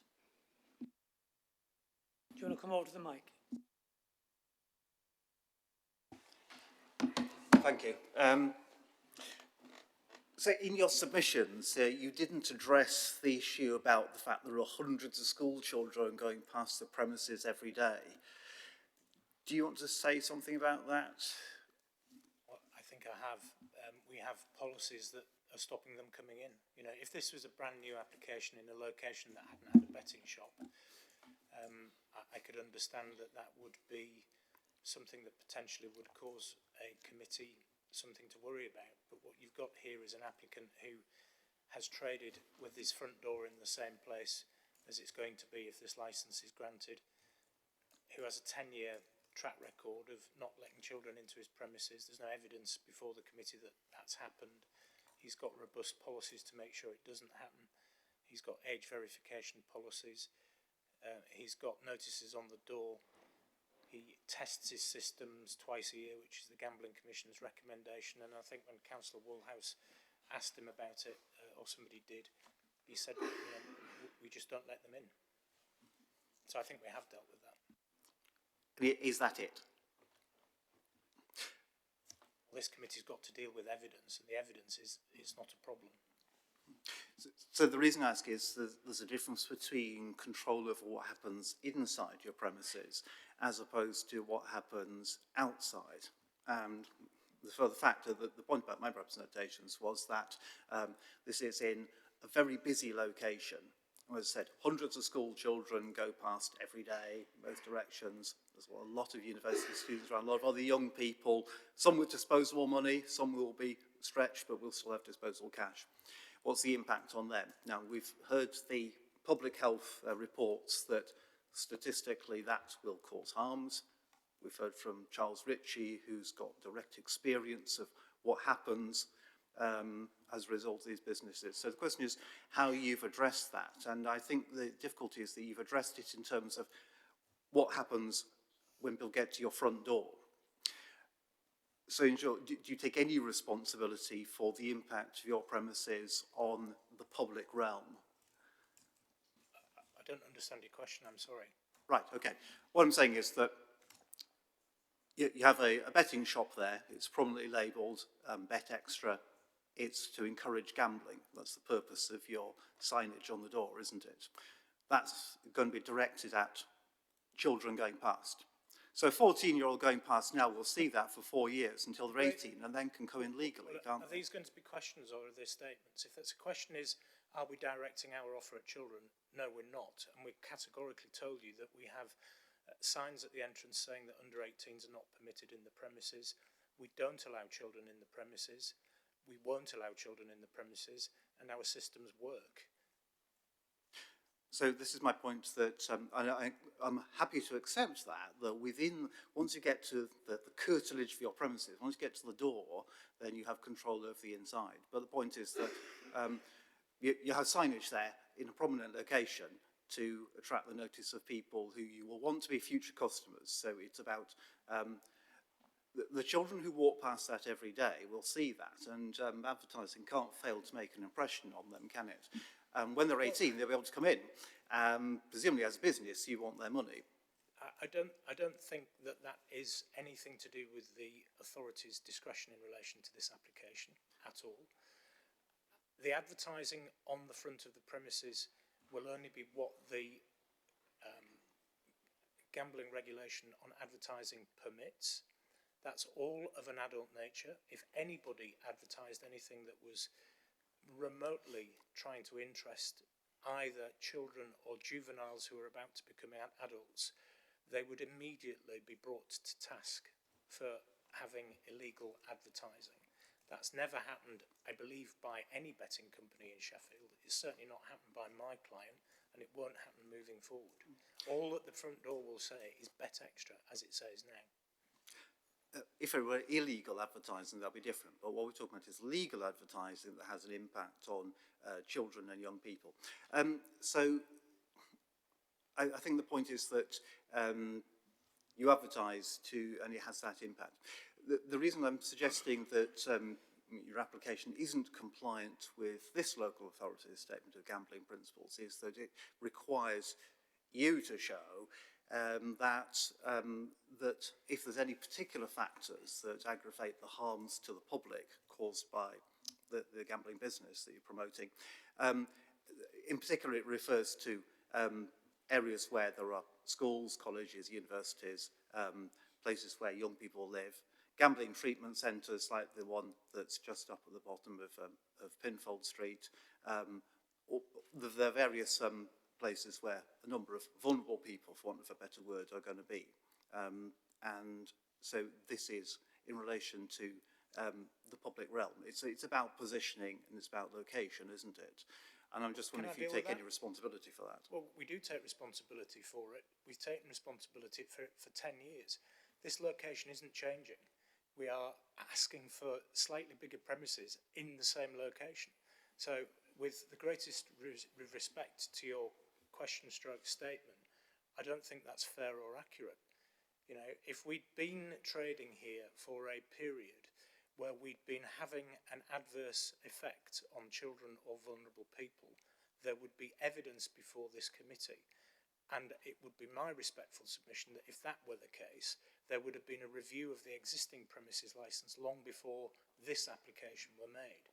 And there is no evidence to suggest that we've caused any of those issues that you're worried about in the last 10 years, in the public realm, in the premises, in the vicinity, at all. Okay, yeah. Questions and not making statements. So if you Yes. can just restrict yourself to questions, please. I'll try and keep them as questions there. What I was really asking about was whether to consider that. So moving on, the other question is about the advertising. So at the moment there is signage on the premises, which I've seen. Presumably you'd want a lot more signage on the premises. Do you accept that would cause additional harm in terms of encouraging young people to bet? No, I don't at all. Okay. Will you be putting extra signage up? The signage will be what's permitted under the gambling regulation on advertising and what your planning authority determines as being reasonable for the frontage of the premises. As with every gambling premises, as with every premises that trade, your planning department will not allow something to happen on the front of those premises that shouldn't happen.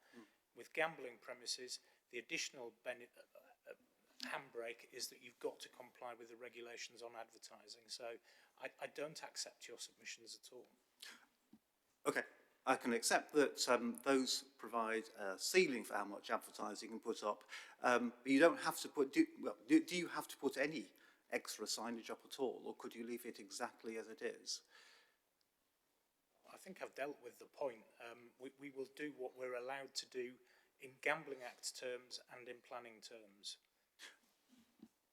So will you be looking to maximise the amount of signage and advertising that you can on as possible? Given that you've got, the point is that you've got a lot of extra window space in a particularly prominent location that covers quite a wide angle, so that the former shop that was there was quite visible, more visible than the current Bet Extra. What I'm really looking at is, are you going to be using much more promotional space to promote gambling to the public who are passing there?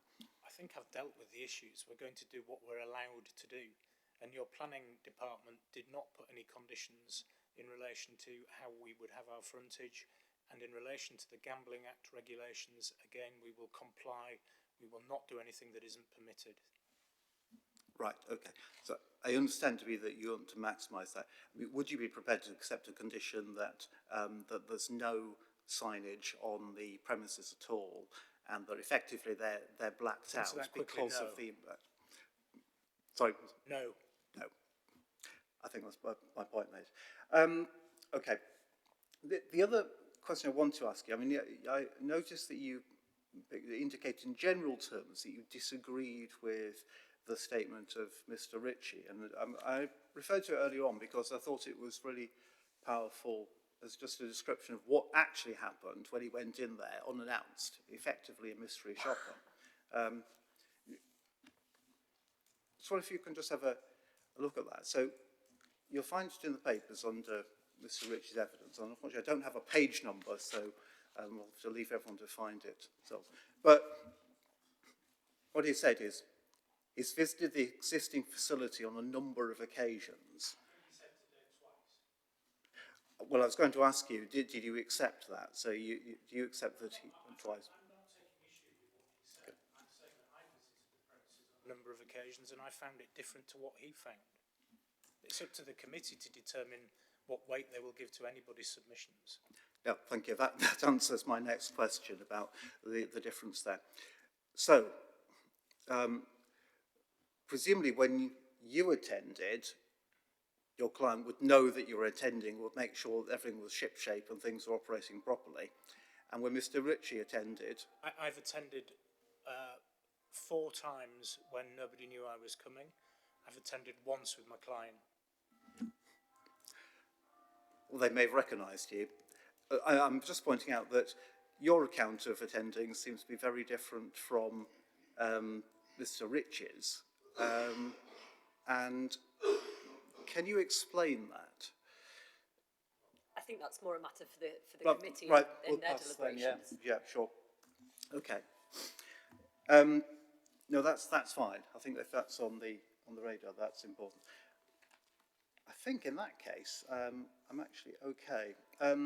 So yeah, just one last question is, yes, just tell me what you want to have in the expanded facilities if you were permitted to do that. I think we've dealt with that. We're going to have more seating, more screens, so more information technology, better screens for people to watch live sporting action, a much more commodious and more enjoyable atmosphere. It's cramped at the moment trying to get everything in that one would expect to see in a modern betting shop. I would say that at the moment in a modern betting shop, what we're asking for is about the right square footage.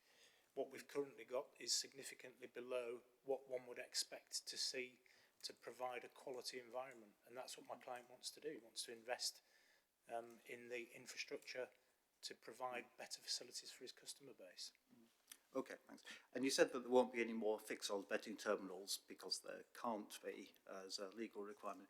Will there be any more facilities for betting in any sense there? Well, no, there can't be. No. It's just better all-round facilities. Right, okay. And the purpose of this is? To invest.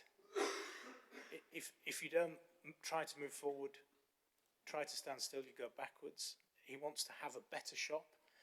I can't actually believe that an operator is prepared to invest in premises when he's been here for 10 years. He's being criticised for it. He wants to invest. Yes, he wants a return on his investment, but this is a lawful, legal and regulated environment, and all of the evidence shows that he respects that and behaves responsibly in Sheffield. And he wants to offer his customer base better facilities.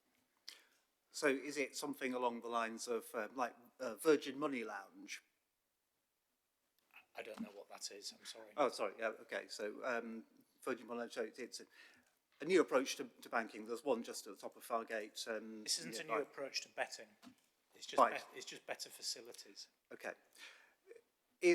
So what's the point of it? Presumably means you're spending more money, more on rent, not getting any more return. Is that the argument? No, not at all. But there isn't anything wrong with somebody who responsibly operates in any sphere of activity making money out of it. How will he make more money out of it? Sorry, okay. You really need to be a bit more focused and ask direct questions if you have any left. I'll wrap up a bit, yeah. My point is about, is this to attract more people in? So if we're going back to thinking about all the children who are walking past at the moment, is this to make it look like an accommodating and comfortable lounge to attract them in when they're 18? No. No. If people who are currently betting at Corals or William Hills say, oh, look, that shop looks nice, it's new and modern, it looks really, really somewhere where I would find it enjoyable to go to, and they leave Corals or they leave William Hills to come to our premises, fabulous investment by my client. There is absolutely no intention to try and attract people who are underage or who might soon be of age to come and use the facilities. That's not why he's doing it. Right, okay. But it's just to attract more people in a prominent location. That is, I think, what you're saying. If more people come in, that's what he wants, obviously. But if they are people who enjoy gambling and do it in a responsible manner with an operator who assesses all of that properly, that is something which, in my respectful submission, this committee should allow. Right. Thank you. Thank you, Councillor Johnson. Mr. Ritchie, do you have any questions?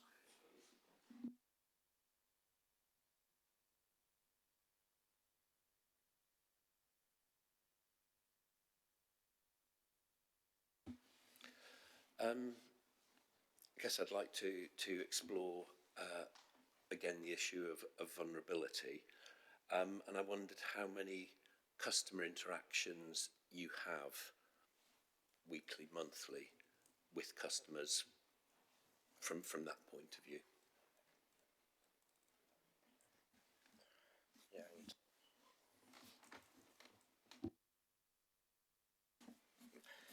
In terms of the interaction log, in terms of someone being vulnerable probably once every week or two. Given that you've got 4 fixed odd betting terminals in there plus other betting facilities, I don't know the number of customers that you do have, but given that those products are have, I think it's a problem gambling rate of over 13%, and if you look at risk, it's actually over 50%. Would you expect that 1 a week is a fair reflection of that? Well, yes, because that's what it is, and we know our customers, by and large, 80 or 90%, and that is our experience of running that establishment. Well, that might be one answer. The other could be that actually you're not adequately identifying vulnerability or people having problem gambling. I mean, are you saying that your shop is completely different to the generality of betting experiences? I wouldn't accept that. While we would have every sympathy for anyone with a gambling problem, our policies are robust and implemented effectively. So I wouldn't accept that what you're perhaps indicating. So you are happy that you have 1 interaction per week with customers because of issues around problem gambling? Yes. Okay. So could you tell me what signs you actually use or your staff use for deciding should they have an interaction? I think in your earlier answer you talked about gambling uncontrollably, so I just wonder, what are the signs? What is the content of your staff training? Okay, if someone started showing visible signs of perhaps becoming agitated, if they behaved differently, if they become aggressive at all, that those types of obvious indicators. Changing betting patterns. Yeah, if they changing betting patterns, if they were betting over the counter, if their type of betting suddenly changed, that would trigger an interaction. What about time spent on a machine?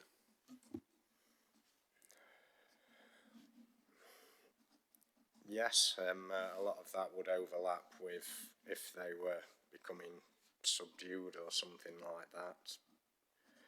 Yes, time spent on a machine is one factor, but staff are trained to look for more visible signs. I'd say that that's more something to be acted upon. Well, I guess this isn't a question, but I guess it may be a statement, therefore, well, no, it is a question. So, given that you are identifying as few people as you seem to for an interaction based upon what you use, your view is that you're actually doing enough, rather than saying, actually, I ought to be looking at this, and maybe we should be looking at intervening with a higher number of people. Well, obviously you're coming from a viewpoint that gambling problems are endemic in society, which I'm not really accepting. While I have every sympathy with anyone that develops problems through gambling, I don't accept that it's as endemic as a lot of the objections have laid out today. It's a legitimate pastime within society. It comes with responsibilities to operators, but not necessarily as has been laid out today. Is it so endemic? In your shop? In my shop. So your shop is exceptional? I can only speak from experience. Maybe the bigger problem that you refer to is with online gambling, of which I wouldn't know much about because I'm a purely retail operator. Okay, but actually fob teas have always been land-based, and that the figures are relating to land-based harm.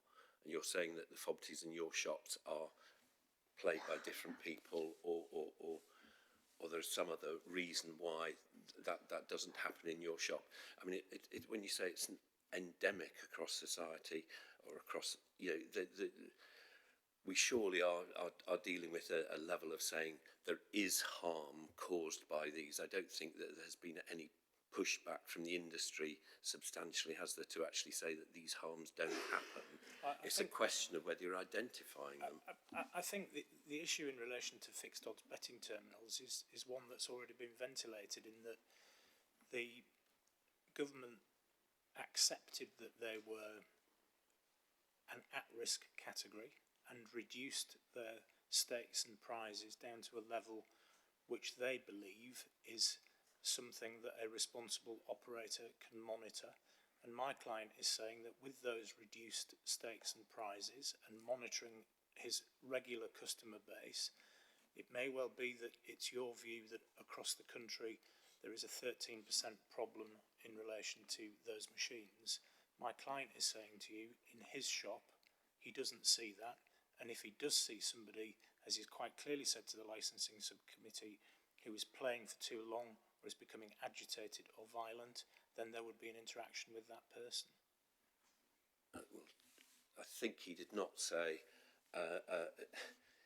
straight on time. It was about seeing impact of how somebody is behaving rather than actually having a time limit. Overlaps with other factors. Overlaps with other factors. So if somebody remains calmly gambling for half an hour, no problem, no question.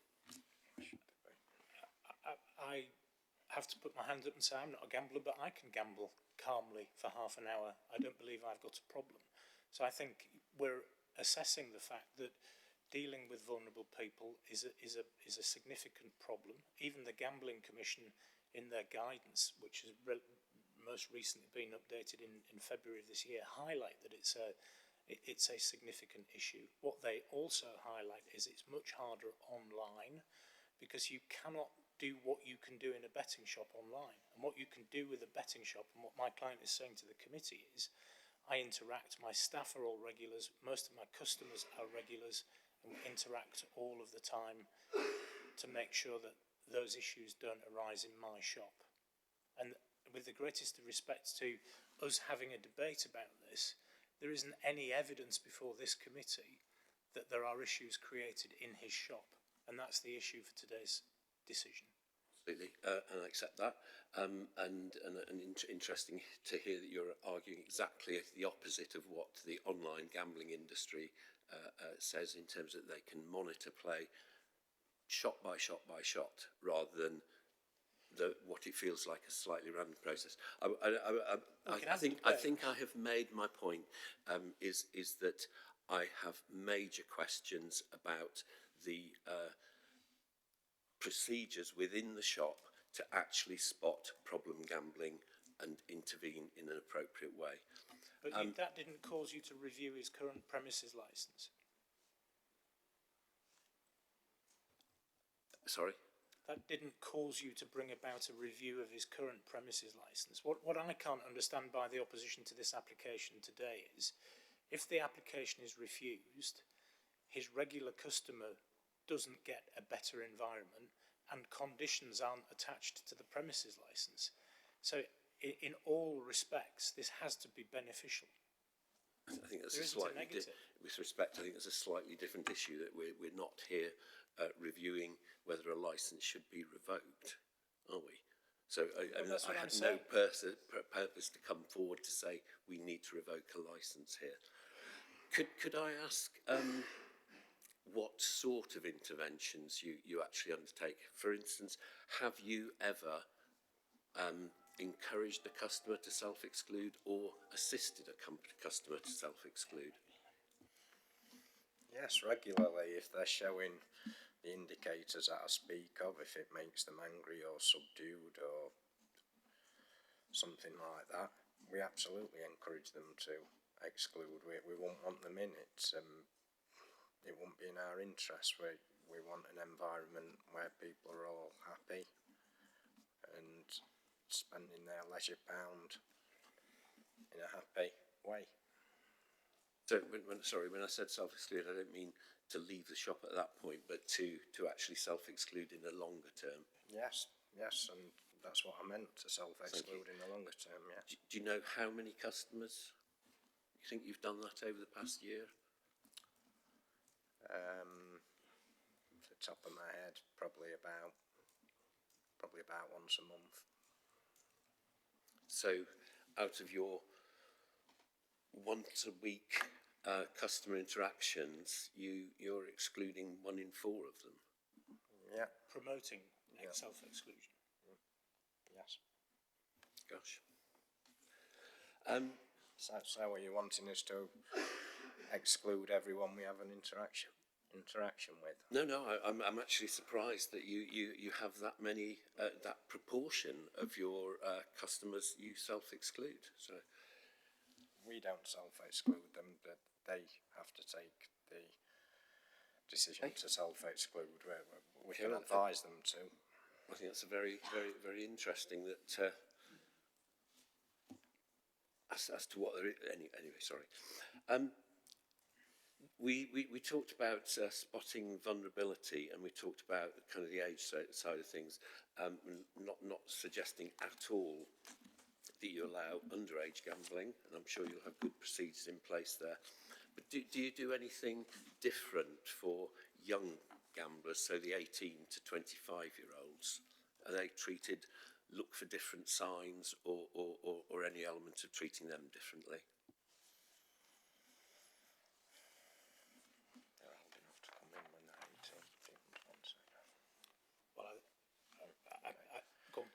18. Well, Well, the law is that they're old enough to come in once they're 18. As alluded to earlier, we operate the Think 21 policy, but the law as it is, they're classed as an adult when they're 18, so we treat them that way. And as the same as all of your customers, you will assess their gambling patterns and see whether anything changes and whether they're vulnerable. Absolutely. So would you think you'd spot different behaviours, or be looking for different thresholds, as it were, for under 25-year-olds before you'd consider an intervention? I wouldn't say so, no. Do we? Is it possible to see, and I'm sure it won't be at this very second, but the training manual or the training that staff are given in terms of what are the indications that are used to decide whether to intervene and what intervention is appropriate? Yes, there is a document. Yeah, the document's in the pack. We're using the Gambling Commission training on vulnerable people, and as well as what's happened in-house, I will be conducting external training for all of the premises once we, I've been away in January, I'm back now, which I'm grateful to this adjournment, but we will be doing additional training using the Gambling Commission's best practice. That's something that we offer for a large number of operators.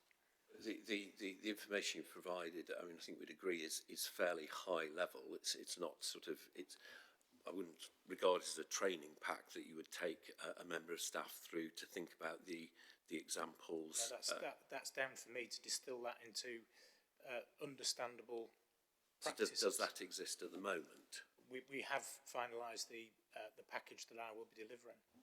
I've also done, before we finalise... Is the previous package available? Before we finalise the package which I'll be delivering, I've assessed what's already in existence there, in particular in these premises, but also in the Crossgates premises in Leeds. And I have been very pleased with the level of understanding that the staff have. And one of the benefits which we've talked about is that sometimes with the big national operators, there can be a falling between stools between area managers, shop managers and staff.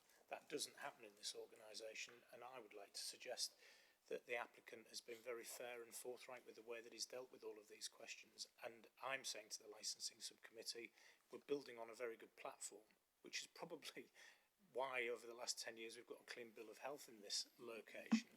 but we are not resting on our laurels. We're going to get even better. Well, perhaps I would be suggesting to the licensing committee is that that it seems an extraordinary low level of customer interactions for a shop of that size. That's up to the licensing committee to sort of actually think of a once a week intervention across a shop which has 4 fixed odds betting terminals, a number of SSBTs over the counter I would betting. come back on that and say if you've got 80 to 90% of regular customer base, it's not like you're in a position where your customers are changing constantly and where there has to be an assessment of people that you don't know. The staff are all regulars. The staff are always in situ. They know their customer base, and they're very attuned to picking up on anything which might change, which I think is best practice. Okay, thank you. And the final set of questions I've just got around, which is a bit like Councillor Johnson's, just in terms of, are you having no additional self-service betting terminals? I think there might be one more. So there's one more. Yeah. And not necessarily. We haven't. That final decision there is space for one more than there is at the moment, but I don't think a final decision has been made on how many SSBTs will be in place. Okay. It is. I don't know whether that is a part of the licensing process of specification of number of machines. So SSBTs are not categorised as gaming machines under the Act. So you could, if you wanted, and I am aware of one of these shops, just have SSBTs and have no over-the-counter business. They are bet capture machines and they're lawful. Oh, absolutely. Yeah. I'm not saying they're not lawful. We're talking about the harm associated with them. So the expectation is, though, that there will be an increase in betting within the new larger premises. Well, I'd be very surprised if there wasn't. Okay, and so you are aware of the research showing the link between total consumption of betting and betting harm, so that an increase in betting almost inevitably leads to an increase in harm. I don't believe that that's the statutory test for this committee today. So you can't stop an operator that has respected his environment for 10 years, investing by creating better facilities, because you're worried that there might be harm. That's not the statutory test. Worried that there might be harm, well, that's rather than there will be harm. You can't say that there will be harm. If there was going to be harm, it would be different. You can't say that there will be harm. I think we're slightly straying into the general issue of gambling as opposed to the specific premises as well. Okay, no, I'm happy with that, thank you. I think that's all that I've got questions on, so thank you.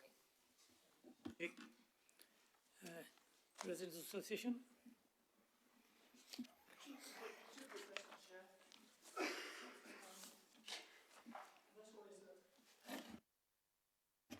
First one is that you mentioned that the facility will create better and more modern facilities, and you mentioned return on investment. This is a point that hasn't come up during the course of the discussion. It's not in the documents. And the question I'm going to raise.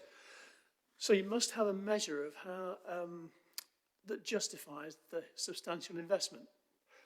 It must be a substantial investment because you're increasing the size of the premises, so there's extra rent or lease. The premises are going to be remodeled, so there's going to be quite considerable cost there, and possibly more staff. I'm not sure about that. So I'm just interested to know, how will you project what the increase in business will be? I'm not asking for turnover figures, obviously they're confidential, but I am interested from the point of view of residents who live in the area on the amount of business that you anticipate will come from the expansion. Maybe could you offer a percentage increase in turnover projection? You know, is it going to go up by 40% or whatever? I'm not going to allow my client to answer that because it's not relevant to the discretion of the committee. We're straying into issues that are not relevant. there isn't any relevance in whether his business acumen's right, whether it's going to work, whether he's going to get any additional demand. It's not part of the statutory test. So you're not prepared to disclose that to the committee then? No. I mean, Chair, from our point of view as residents, we need to know what this business is going to attract. It's going to be bigger, so presumably they're assuming it's going to attract a lot more people to use it. That in turn attracts more people around the area, and that creates the social interaction, antisocial behaviour problems that we're concerned about. So that's why I'm asking the question. Anyway, not prepared to answer that. Can I just deal with that specific point? Because that wasn't a question, that was a submission, and I should be allowed to answer that. That's a relevant consideration for planning. Planning's been granted. There is no suggestion that what we're doing here or what we will do here will have crime and disorder issues associated with our premises. So antisocial behaviour is not a consideration for the committee. It was a consideration for planning, not for this licensing subcommittee. Okay, we disagree with that, but that the gentleman obviously has that feeling. And the second question was, you mentioned a lot about the manager. How long has the current manager been in post? 7 years. Okay, thank you very much. Thank you. Okay, well, that's all the questions. There is an opportunity if you want to sum up your application or presentation. Be very brief because we've gone around the houses so much. My conclusions are in paragraph 27, 28 and 29 of my document. The reason why I have included the case of Thwaites, which your legal advisor will be aware of, is because it's a bit like the licensing Bible in relation to cases such as this. And Mrs. Justice Black in that case, and I'm not going to detail it in great detail, talks at paragraph 63 about proper evidence. So your discretion here today is that you aim to permit this application, and if you have proper evidence as to why it should be refused, then the objectors will have satisfied you in those circumstances to refuse the application. And I've detailed at paragraphs 28 and 29 why I suggest that it would be wrong in all of those circumstances to refuse this application. And that's why I said you're quite lucky as a committee today, because you're not just looking forward, you're looking backwards. You're looking at the last 10 years of an operator that's respected his position in that location, which isn't changing, and he has systems in place to make sure that he promotes the licensing objectives. My understanding of the objections is to persuade you to come about what I would think would be quite a perverse decision to refuse this application, because if you refuse this application, those additional conditions that we've agreed wouldn't be attached to the licence, which would be in a worse position than currently exists, and the current customers who enjoy a lawful, legal, regulated environment wouldn't get better facilities. So there would need to be something in what's been raised against this application. It's not a new licence, it's not additional fixed odds betting terminals, it's to create better facilities in a city centre which has seen the reduction of numbers of betting shops from 15 to 8. So we're not creating an environment where there is additional harm from gambling. We are asking you to respect the investment request of an operator who's been around whilst those units are closing and is saying to you, I want to continue to invest in Sheffield. So it would be right to grant the application and it would be wrong to refuse the application. And I think I'm backed up by the case law, and that's why I've introduced it. So those are my final submissions, Chair, and I'll leave it at that point. Okay, thank you. Right, do we have the options then, please? Thank you, Chair. The options open to the committee are 1, to grant the premises licence in the terms requested, 2, to grant the premises licence with conditions, and 3, to reject the application. Thank you. Thank you. Okay, so now we are going to move into a private session. So we are going to ask everybody to leave the room and then call you back to let you know if you're still around what the decision is. Thank you. Once again for coming in this morning and for your very detailed representations. We have, of course, listened to everything what's been said this morning. We have taken everything into consideration, the Gambling Commission guidance, the relevant legislation, our Sheffield Council policies, licensing objectives, and we believe that by granting the license, it will not undermine the licensing objectives, and we are therefore happy to grant the license that's applied for. Anything else, Sam? Just to wrap up, that there is a right of appeal against that decision for everybody that made representations against the grant of the licence. So following the hearing, you'll receive a notice, that'll set out all the information that the committee considered and how they came to the decision and further reasons for the decision. So should you wish to appeal that decision, it's within 21 days to the Magistrates' Court. Obviously further information can come from licensing or legal if anyone needs it. But again, just to reiterate, as the Chair said, thank you all for your time today. I know it's not the most pleasant of rooms to sit in, but it's been really helpful, so thank you, it is much appreciated.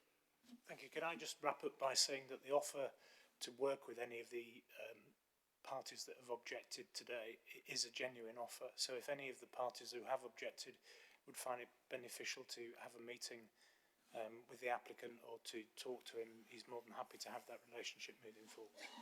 That's very helpful. Thank you very much. Thank you.